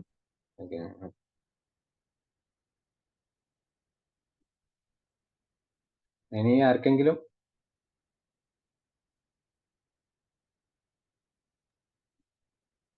Okay, anyway നമുക്ക് വൈൻഡപ്പ് ചെയ്യാമല്ലോ സാർ. 1 മണിക്കൂറാണ് നമ്മുടെ ക്ലാസിന്റെ സമയം. അത് കഴിഞ്ഞിട്ട് ഷെഡ്യൂൾ വേറെ ഉള്ളത് കൊണ്ട്. ആർക്കെങ്കിലും എന്തെങ്കിലും ചോദിക്കാം? മെന്റൽ ഹെൽത്ത് റിലേറ്റഡ് ആയിട്ട് എന്ത് കാര്യം വേണമെങ്കിൽ ചോദിക്കാം. Hello Nisar sir. ഒരു ഡൗട്ട് ചോദിച്ചോട്ടെ? പറഞ്ഞോളൂ. മാഡം ചോദിച്ചോളൂ. ഇപ്പോ സാറ് പറഞ്ഞു നമ്മളിപ്പോ ആത്മഹത്യ ചെയ്യാൻ നിൽക്കുന്ന ഒരു വ്യക്തിനെ അതൊന്ന് നമ്മള് പെട്ടെന്ന് നമ്മൾ എന്ത് പറഞ്ഞിട്ടാണ് പിന്തിരിപ്പിക്കുക? ഐ മീൻ ഇപ്പൊ മരിക്കുന്നു പറഞ്ഞ് നിൽക്കുന്ന ഒരു വ്യക്തി, ആ വ്യക്തിനെ നമ്മൾ എന്താണ് പെട്ടെന്ന് നമുക്ക് അവർക്ക് പെട്ടെന്ന് കൊടുക്കാൻ പറ്റിയ ഒരു സൊല്യൂഷൻ എന്താണ്? പെട്ടെന്ന് ഞാനൊരു നേരത്തെ ഒരു ഉദാഹരണം പറഞ്ഞില്ലേ, ട്രെയിനിന്റെ കേസിൽ. അപ്പൊ അവരോട് ഞാൻ പറഞ്ഞ എന്താ അറിയോ, സംസാരിക്കുന്ന നിങ്ങൾ അടുത്ത് എന്താ ഉള്ളത് ചോദിച്ചേ, ചായക്കട. എന്നാൽ ആദ്യം അവിടെ വന്ന് ചായ വാങ്ങുന്നവ. അയാളെ ചിന്താഗതി മാറിയോ ഇല്ലയോ? അതൊക്കെ പക്ഷെ എങ്ങനെ നമ്മളൊരു റൂമിൽ നമ്മളിപ്പോ അത്രയും മെന്റലി ഡൗൺ ആണ്. നമ്മൾ ഇപ്പൊ തന്നെ ഇനിയിപ്പോ ഒന്നും പറയാനില്ല എന്നുള്ള ഏറ്റവും ബെസ്റ്റ് ഫ്രണ്ട് എന്ന നിലയില് എന്റെ അടുത്ത് വിളിച്ചിട്ട് ഇങ്ങനെ പറഞ്ഞു. അപ്പൊ നമുക്ക് അപ്പൊ റൂമിലെടുത്ത് എന്ന് പറയുമ്പം പ്രത്യേകിച്ച് അങ്ങനെ ഒന്നും നമ്മൾ സെറ്റ് ഉണ്ടാവില്ലല്ലോ. മെയിനായിട്ട് റൂമിന്റെ ഡോറ് തുറക്കാൻ തന്നെ ആള് വില്ലിങ് ആവില്ല. അങ്ങനെ നിൽക്കുന്ന ഒരു ആള്. അപ്പൊ നമ്മൾ എന്താ അവരുടെ അടുത്ത് കൊടുക്കേണ്ടത്? അവരെ പൂർണ്ണമായി നിങ്ങൾ കേട്ടതിന് ശേഷം എന്നിട്ടും അവർക്ക് ഓക്കെ ആണെങ്കിൽ നിങ്ങൾ പറഞ്ഞത് അടുത്തുള്ള അവരെ കോണ്ടാക്ട് ലിസ്റ്റിലുള്ള ആരെങ്കിലും വീട്ടുകാരോ ആരെങ്കിലും ഒന്ന് നമ്മൾ കോണ്ടാക്ട് ചെയ്യുക എന്നുള്ള ഒരു ഓപ്ഷൻ മാത്രം നമ്മളെ മുമ്പിലുള്ളൂ. നിങ്ങൾ ഫോണുമായിട്ട് ബന്ധപ്പെട്ട നിങ്ങളെ കൊളീഗോ ഫ്രണ്ട്സോ ആരോ ആയിക്കോട്ടെ, ആ സാഹചര്യത്തിൽ നമുക്ക് അവരെ ചുറ്റുപാടുള്ള അവരെ ഫ്രണ്ട് സർക്കിൾ അവരായിട്ട് പെട്ടെന്ന് ഫിസിക്കലി ആയിട്ട് ചെല്ലാൻ പറ്റുന്ന ആളുകളുമായിട്ട് കോണ്ടാക്ട് അവരെ വീട്ടിലേക്ക് എത്തിക്കുക. അല്ലാതെ കാരണം നമ്മൾ അവരെ പ്രശ്നങ്ങൾ മുഴുവനായിട്ടും അല്ലെങ്കിൽ ഈ ഫോണിൽ ഇങ്ങനെ ഈ അടുത്ത ആളെത്തുന്നവരെ നമ്മൾ അവരുമായിട്ട് ഫോണിൽ സംസാരിച്ച് എന്തെങ്കിലും കാര്യങ്ങൾ ഫോണിൽ ഇങ്ങനെ സംസാരിച്ചുകൊണ്ടിരിക്കുക. ആ വീട്ടിൽ ഒരാൾ എത്തുന്നവരെ ഒരു രീതിയിൽ നമ്മൾ മുന്നോട്ട് കൊണ്ടുപോകണം. അല്ലാതെ നമുക്ക് പിന്നെ നിങ്ങൾ പറഞ്ഞ പോലെ അവർ ആത്മഹത്യ ചെയ്യാൻ നിൽക്കുകയാണ്, നമ്മൾ പറയുന്നൊന്നും അവര് അക്സെപ്റ്റ് ചെയ്യുന്നില്ല, ആ സിറ്റുവേഷൻ അവർക്ക് മനസ്സിലാവുന്നില്ല, അവർക്കാണ് എന്താണ് പ്രശ്നം എന്ന് അവരെ കാര്യങ്ങൾ പൂർണ്ണമായിട്ട് പറയാൻ തയ്യാറോ അല്ല, അങ്ങനത്തെ കേസുകളൊക്കെ ആണെങ്കിൽ അവരെ ചുറ്റുമുള്ള വീട്ടിലാരോ പാരന്റോ അല്ല ബ്രദേഴ്സോ നിങ്ങളെ കോണ്ടാക്ട് ചെയ്ത് അവരെ പെട്ടെന്ന് വിളിക്കുക. അവരോട് പറയും ഞാനിപ്പോ നിന്നെ തിരിച്ചു വിളിച്ചോളട്ടെ, ഫോണ് എടുക്കണേന്ന് പറയണം. എന്നിട്ട് വിളിച്ചിട്ട് അവരോട് പറയണം ഇതിപ്പോ ഇങ്ങനെ ഒരു സംഭവം ഉണ്ട്, അവിടെ എത്തിക്കണം. നമ്മൾ ആരോട് പറയാതിരിക്കരുത്, അറിയിക്കാൻ പറ്റുന്ന ആളുകളൊക്കെ അറിയിക്കുക. എന്നിട്ടൊരു കാരണം സാറ് അത് പറയുന്നത് നമ്മൾ അവരായിട്ടുള്ള ഫോണിലുള്ള ബന്ധം നിലനിർത്തിക്കൊണ്ടിരിക്കുക എന്നാണ് സാർ ഉദ്ദേശിച്ചത്. അതെ കണ്ടിന്യൂ ആയിട്ട് ഏറ്റവും വിളിച്ചുകൊണ്ടിരിക്കുക. ബെസ്റ്റ് ആയിട്ട് വരുന്ന പ്രശ്നം അത് തന്നെയായിരിക്കും അല്ലേ? അവരെ ഫോണ് കട്ട് ചെയ്യാൻ സമ്മതിക്കാതെ നമ്മളിങ്ങനെ സംസാരിച്ചുകൊണ്ടിരിക്കും അല്ലെ?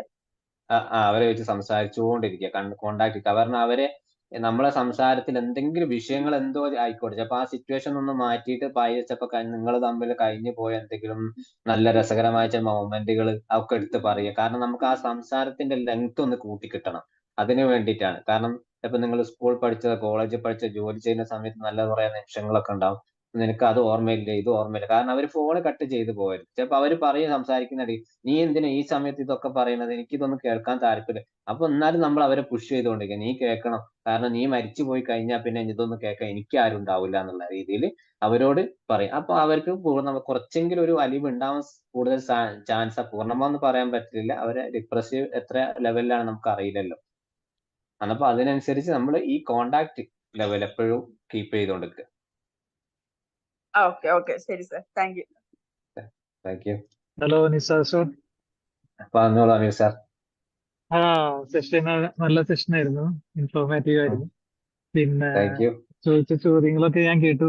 പിന്നെ ഇന്ന് ഞാൻ സാറിന്റെ കോഴ്സിൽ അറ്റൻഡ് ചെയ്ത ആളാണല്ലോ, അപ്പോൾ സാറ് പറഞ്ഞ കുറച്ച് മെത്തേഡ്സുകളൊക്കെ എന്തായാലും നമുക്ക് പ്രാക്ടിക്കലി യൂസ് ചെയ്യാൻ പറ്റുന്നതാണ്. പിന്നെ എനിക്ക് സാറ് ഫൈസൽ സാറും പിന്നെ നിസാർ സാറും പറഞ്ഞ ആദ്യത്തെ ഒരു ഒരു ഒരു കേസ് എന്ന് പറഞ്ഞതിൽ തന്നെ ഇപ്പോ സാറ് ചെയ്തത് ലിസണിങ് എന്ന് പറയുന്ന ഫസ്റ്റത്തെ സ്റ്റെപ്പാണല്ലോ, അതാണല്ലോ ഫസ്റ്റ് അസസ്മെന്റ് എന്നുള്ള രീതിയിൽ നമുക്ക് ചെയ്യാൻ പറ്റുള്ളൂ. അപ്പൊ ഇന്ന് ഇതേപോലെ എനിക്ക് ഇതേപോലെ ഒരു റിയൽ ഇൻസിഡന്റ് ഇന്നുണ്ടായിരുന്നു.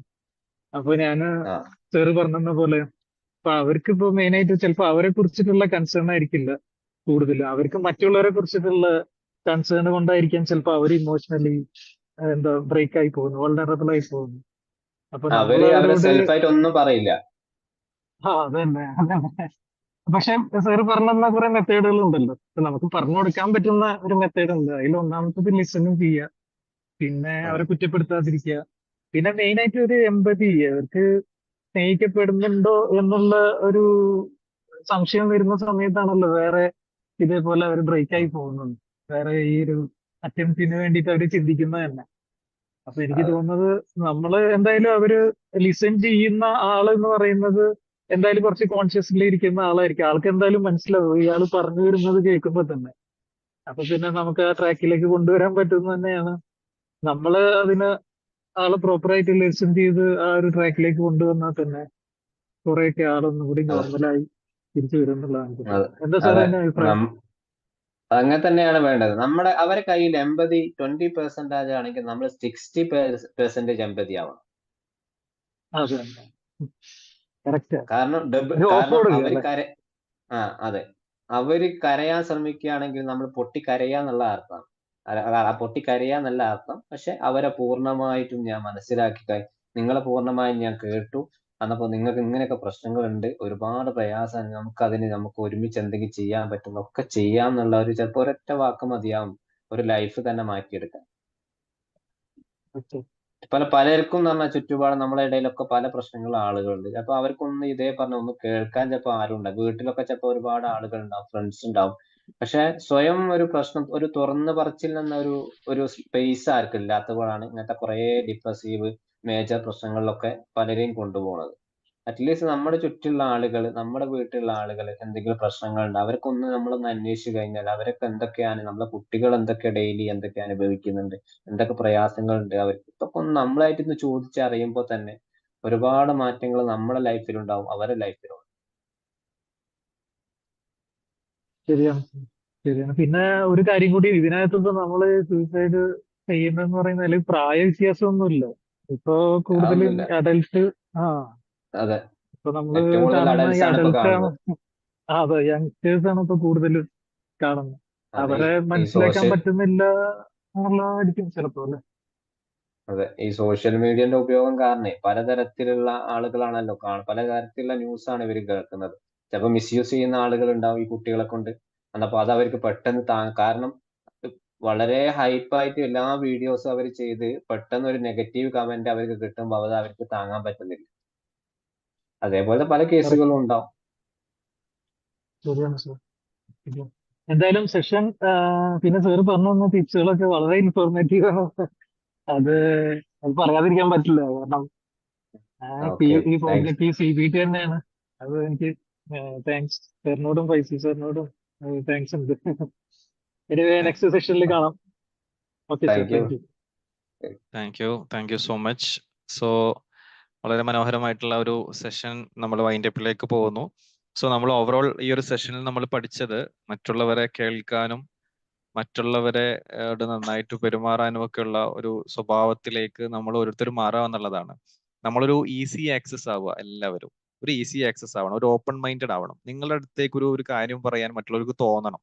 അപ്പോഴേ നിങ്ങൾ വിജയിക്കുകയുള്ളൂ. നേരത്തെ പറഞ്ഞ പോലെ തന്നെ ഒരാൾക്ക് ഒരു വിഷമം വന്നു കഴിഞ്ഞു കഴിഞ്ഞാൽ അത് എനിക്ക് ഇന്ന ആളോട് തുറന്നു പറയണം എന്ന ആ ഒരു പ്രകൃതക്കാരായിട്ട് നമ്മൾ മാറണം. അവിടെയാണ് നമ്മുടെ വിജയം. പാതിരാക്ക് പോലും 1 മണിക്കോ 2 മണിക്കോ നിങ്ങളെ വിളിക്കാൻ നിങ്ങളുടെ സുഹൃത്തുക്കൾക്ക് പറ്റുമെങ്കിൽ അവിടെയാണ് നിങ്ങളുടെ വിജയം. അപ്പോ ഇന്ന് പലപ്പോഴും നമുക്ക് അത്ര ഉറ്റ സുഹൃത്തുക്കൾ ആരും ഇല്ല എന്നുള്ളതാണ് ഒരു പ്രശ്നം. സുഹൃത്തുക്കൾ ഒരുപാടുണ്ട്. നമുക്ക് ഫ്രണ്ട്സ് ഇൻസ്റ്റയിലും ഫേസ്ബുക്കിലും ഒക്കെ ഒരുപാട് സുഹൃത്തുക്കൾ ഇവിടെയും അമേരിക്കയിലും ജപ്പാനിലും ഒക്കെ എല്ലായിടത്തും ഉണ്ട്. പക്ഷെ നമ്മുടെ ഉള്ളിന്റെ ഉള്ളിൽ ഉള്ള ഒരു കാളലുണ്ടല്ലോ, അത് തുറന്നു പറയാൻ, അല്ലെങ്കിൽ ഫാമിലിയിലുള്ള ഒരു ഇഷ്യൂ നമുക്ക് തുറന്നു പറയാൻ പറ്റുന്ന ഒരു ഉറ്റ ചങ്ങാതി, അല്ലെ, ഒരു ചങ്ങാതി എന്ന് പറയുന്ന ഒരു പ്രയോഗത്തിന് അന്വർത്ഥമാക്കുന്ന ഒരാള് നമുക്കില്ല. അതല്ലെങ്കിൽ അങ്ങനെ പറയാൻ പറ്റുന്ന, ഒരു പ്രശ്നത്തെ അഭിമുഖീകരിക്കാൻ പറ്റുന്ന ഒരാൾ നമ്മുടെ മുമ്പിൽ ഇല്ലാതാകുമ്പോൾ, അങ്ങനെ കേൾക്കാൻ ഒരാൾ സന്നദ്ധമാകാതിരിക്കുമ്പോൾ നമുക്ക് പ്രശ്നങ്ങൾ ഉണ്ടാകുന്നു. അപ്പൊ നമ്മളൊന്ന് ആലോചിച്ച് നോക്കുക, നമുക്കൊരു ഉറ്റ ചങ്ങാതി ഉണ്ടോ? അതല്ലെങ്കിൽ നമ്മളെ ഉറ്റ ചങ്ങാതിയാക്കാൻ പറ്റുന്ന ഒരു പ്രകൃതക്കാരനാണോ നമ്മൾ? അങ്ങനെ ചിന്തിക്കണമല്ലോ. നമുക്ക് ഉറ്റ ചങ്ങാതി ഉണ്ടോ എന്ന് ചിന്തിക്കുന്നതിനോടൊപ്പം തന്നെ നമ്മളെ ഒരു ഉറ്റ ചങ്ങാതിയാക്കാൻ പറ്റുന്ന ഒരാളാണോ? നമ്മളൊരു ഗ്യാങ്ങിൽ ഉള്ള ആളാണെങ്കിൽ നമ്മളൊരു ഉറ്റ ചങ്ങാതിയാക്കാൻ പറ്റുന്നത്, നമ്മളോടെല്ലാം തുറന്നു പറയാൻ പറ്റുമോ? നമുക്കൊരു സൊല്യൂഷൻ പറയാൻ പറ്റുമോ? നമുക്കൊന്ന് ചേർത്ത് പിടിക്കാൻ പറ്റുമോ? നമുക്ക് അവരുടെ ഹൃദയം കീഴടക്കാൻ പറ്റുന്ന ഒരു സംസാരശേഷിയുള്ള ഒരാളാണോ? നമ്മുടെ പെരുമാറ്റം എങ്ങനെയുണ്ട് എന്നൊക്കെ നമ്മൾ തന്നെ ഒന്ന് സെൽഫ് അനാലിസിസ് ചെയ്യുക. നമ്മളെ ഒന്ന് നന്നാക്കാൻ പറ്റും. നമ്മളെപ്പോഴും ഓപ്പൺ ആക്സസ് ആവുക. നമ്മളെപ്പോഴും മറ്റുള്ളവർക്ക് മോട്ടിവേറ്റ് ചെയ്യുക, മറ്റുള്ളവരെ നന്നായിട്ട് അപ്രിഷിയേറ്റ് ചെയ്യുക, അവരെ കൂടെ നിൽക്കുക, ചേർന്ന് നിൽക്കുക. ഇങ്ങനെയൊക്കെ പറ്റുന്ന ആളുകളാണെങ്കിൽ നിങ്ങൾക്ക് ഒരുപാട് ആളുകൾ നിങ്ങളെ വിളിക്കും. നിങ്ങളെ ഇപ്പൊ ആരും വിളിക്കുന്നില്ലെങ്കിൽ, നിങ്ങളിപ്പോ ആരും നിങ്ങളോട് ഒരു പ്രോബ്ലം പറയുന്നില്ലെങ്കിൽ, നിങ്ങൾ എന്താണ്, നിങ്ങൾക്ക് എന്തോ ഒരു പ്രശ്നമുണ്ട്. നിങ്ങൾ ഒരു ഈസി ആക്സസ് അല്ല, നിങ്ങൾക്ക് എന്തോ ഒരു പ്രശ്നമുണ്ട് എന്നുള്ളതാണ്. സോ ഒരു ഓപ്പൺ മൈൻഡഡ് ആയിട്ടുള്ള ഒരു ഈസി ആക്സസ്, എല്ലാവർക്കും എന്തെങ്കിലും ഒന്ന് പറയാൻ പറ്റുന്ന രൂപത്തിലുള്ള ഒരാളായി നിങ്ങൾ മാറിക്കഴിഞ്ഞാൽ, ഒരാളെ നമ്മൾ ടാർഗറ്റ് ചെയ്താൽ മതി. നമ്മൾ ലോകത്തെ എല്ലാവരെയും മാറ്റിമറിക്കാനൊന്നും പോകേണ്ട ആവശ്യമില്ല. നിങ്ങളുടെ നാട്ടിലുള്ള, നിങ്ങളുടെ ഫാമിലിയുള്ള ഒരാളെ ടാർഗറ്റ് ചെയ്യുക. അയാളെ ഒരു മെന്റൽ ഹെൽത്ത് ഡൗൺ ആണെങ്കിൽ അയാളെ നമ്മളൊന്ന് ടാർഗറ്റ് ചെയ്തിട്ട് അയാളൊന്ന് കരകയറ്റുക, അല്ലെ? ഒരാളെ നമ്മൾ നന്നാക്കിയാൽ മതി. നമ്മൾ ഈ ലോകം നന്നാക്കിയതിന് നമ്മൾ തുല്യമായിരിക്കും. ഇങ്ങനെ ഓരോരുത്തരും വിചാരിച്ചു കഴിഞ്ഞു കഴിഞ്ഞാൽ നമുക്ക് ചെയ്യാം. നമ്മൾ പലപ്പോഴും നമ്മളിങ്ങനെ എല്ലായിടത്തും എല്ലാവരെയും നന്നാക്കാൻ വേണ്ടി നടക്കുകയാണ്. ബട്ട് നോ, ഒരാളെ ടാർഗറ്റ് ചെയ്തിട്ട് ഒരാളെ നിങ്ങൾ നന്നാക്കി നോക്കുക. നിങ്ങളുടെ ലൈഫിൽ ഉണ്ടാകുന്ന ഒരു സാറ്റിസ്ഫാക്ഷൻ വളരെ വലുതായിരിക്കും. ആ ഒരു അറ്റാച്ച്മെന്റ് ഭയങ്കര വലുതായിരിക്കും. അങ്ങനെ നിങ്ങൾ ഓരോരുത്തരെയും ടാർഗറ്റ് ചെയ്യുക. ചെറിയ ചെറിയ കമ്മ്യൂണിറ്റികളെ നിങ്ങൾ ഫോക്കസ് ചെയ്യുക. ഒരുപാട് ആളുകളെ ഫോക്കസ് ചെയ്യുന്നതിന് ടാർഗറ്റ് ഓഡിയൻസ്. ഒരു 5 ആളെ നിങ്ങൾക്ക് ലൈഫിലേക്ക് തിരിച്ചു കൊണ്ടുവരാൻ പറ്റിക്കഴിഞ്ഞാൽ അതിനേക്കാൾ വലുതൊന്നുമില്ല. നിങ്ങൾ 500 ആളെയോ 10,000 ആളുകളെയോ ടാർഗറ്റ് ചെയ്യേണ്ട, 5 ആളെ ടാർഗറ്റ് ചെയ്യുക. അങ്ങനെ നിങ്ങൾ ഓരോരുത്തരും ടാർഗറ്റ് ചെയ്ത് കഴിഞ്ഞാൽ തന്നെ നമുക്ക് നല്ലൊരു മെന്റൽ ഹെൽത്ത് പ്രൊഫഷണൽ ആകാൻ പറ്റും. അപ്പൊ ആ രീതിയിൽ നമുക്ക് മുന്നോട്ട് പോകാൻ സാധിക്കട്ടെ. ഗ്രേറ്റ്. അപ്പോൾ നമ്മുടെ ഈ ഒരു സെഷൻ നമ്മുടെ വൈൻഡപ്പ് ചെയ്യാണ്. നിസാഫ് സാറിന്റെ അഡ്വാൻസ്ഡ് CBTയുടെ പോസ്റ്ററുകൾ നമ്മൾ ഷെയർ ചെയ്യും. അത് താല്പര്യമുള്ളവരൊക്കെ അതിലേക്ക് ജോയിൻ ചെയ്യാം. നമ്മുടെ അക്കാദമിയുടെ ലിങ്ക് ഇവിടെ പ്രൊവൈഡ് ചെയ്യുന്നുണ്ട്. നമ്മുടെ ഗ്രൂപ്പിലില്ലാത്തവരൊക്കെ ജോയിൻ ചെയ്യുക. നാളെ ഇതേ സമയത്ത് നമുക്ക് സെക്ഷുവൽ ഗ്രൂമിങ്ങിനെ കുറിച്ചിട്ടാണ് നമ്മൾ ചർച്ച ചെയ്യാൻ പോകുന്നത്. അപ്പൊ ആ സെക്ഷൽ ഗ്രൂമിംഗ് എന്ന് പറഞ്ഞു കഴിഞ്ഞാൽ നമുക്കറിയാം ഇന്നത്തെ കാലത്ത് ഒരു കുട്ടിയെ അതല്ലെങ്കിൽ മുതിർന്നവരുമായിട്ട് ഒരു ലൈംഗിക ദുരുപയോഗം എന്ന ലക്ഷ്യത്തോടെ വൈകാരിക ബന്ധം സ്ഥാപിക്കാൻ ഉപയോഗിക്കുന്ന ഒരു പ്രവർത്തനത്തെയാണ് നമ്മൾ സെക്ഷൽ ഗ്രൂമിംഗ് എന്ന് പറയുന്നത്. അത് ഓൺലൈനായിട്ടും വ്യക്തിപരമായിട്ടും ഫാമിലികളിലും ഒക്കെ ഇപ്പൊ അധികരിച്ചുകൊണ്ടിരിക്കുന്ന ഒരു കാലഘട്ടമാണ്. സമകാലിക വാർത്തകളിലൊക്കെ നിറഞ്ഞു നിൽക്കുന്ന ഒരു പ്രവണതയും പ്രവർത്തനവുമാണ് സെക്ഷൽ ഗ്രൂമിംഗ് എന്ന് പറയുന്നത്. അപ്പൊ അതിനെ കുറിച്ചിട്ട് അതെങ്ങനെയാണ് അതിന്റെ പ്രവർത്തനങ്ങൾ എങ്ങനെയൊക്കെയാണെന്നൊക്കെ ഉള്ളത് നാളെ നമ്മുടെ 7:15 വെബിനാറിൽ നമ്മൾ സംസാരിക്കും. അപ്പോൾ എല്ലാവരെയും അതിലേക്ക് കൂടി ഇൻവൈറ്റ് ചെയ്യാണ്. അപ്പൊ ഇന്നത്തെ സെഷൻ മനോഹരമായിട്ട് ലീഡ് ചെയ്ത നമ്മുടെ നിസാഫ് സാർ പ്രത്യേകം സന്തോഷം അറിയിക്കുന്നു. അതേപോലെ തന്നെ ഇന്നത്തെ സെഷനിൽ വളരെ ആക്റ്റീവായിട്ട് ഇൻവോൾവ് ചെയ്യുകയും ഈ ഒരു വിഷയത്തെ കുറിച്ച് പഠിക്കാൻ താല്പര്യപ്പെട്ടുകൊണ്ട് വന്ന നിങ്ങളുടെ എല്ലാവരെയും ആ ഒരു മനസ്സിനെ ഞാൻ അപ്രീഷിയേറ്റ് ചെയ്യുകയും ചെയ്യുന്നതുകൊണ്ട് ഇന്നത്തെ ഈ ഒരു സെഷൻ ഇവിടെ വൈൻഡപ്പ് ചെയ്തതായിട്ട് അറിയിക്കുന്നു. എല്ലാവർക്കും ഒരിക്കൽ കൂടി സന്തോഷങ്ങൾ. Thank you everyone. Bye bye. Good night. Bye. Good night all. Thank you.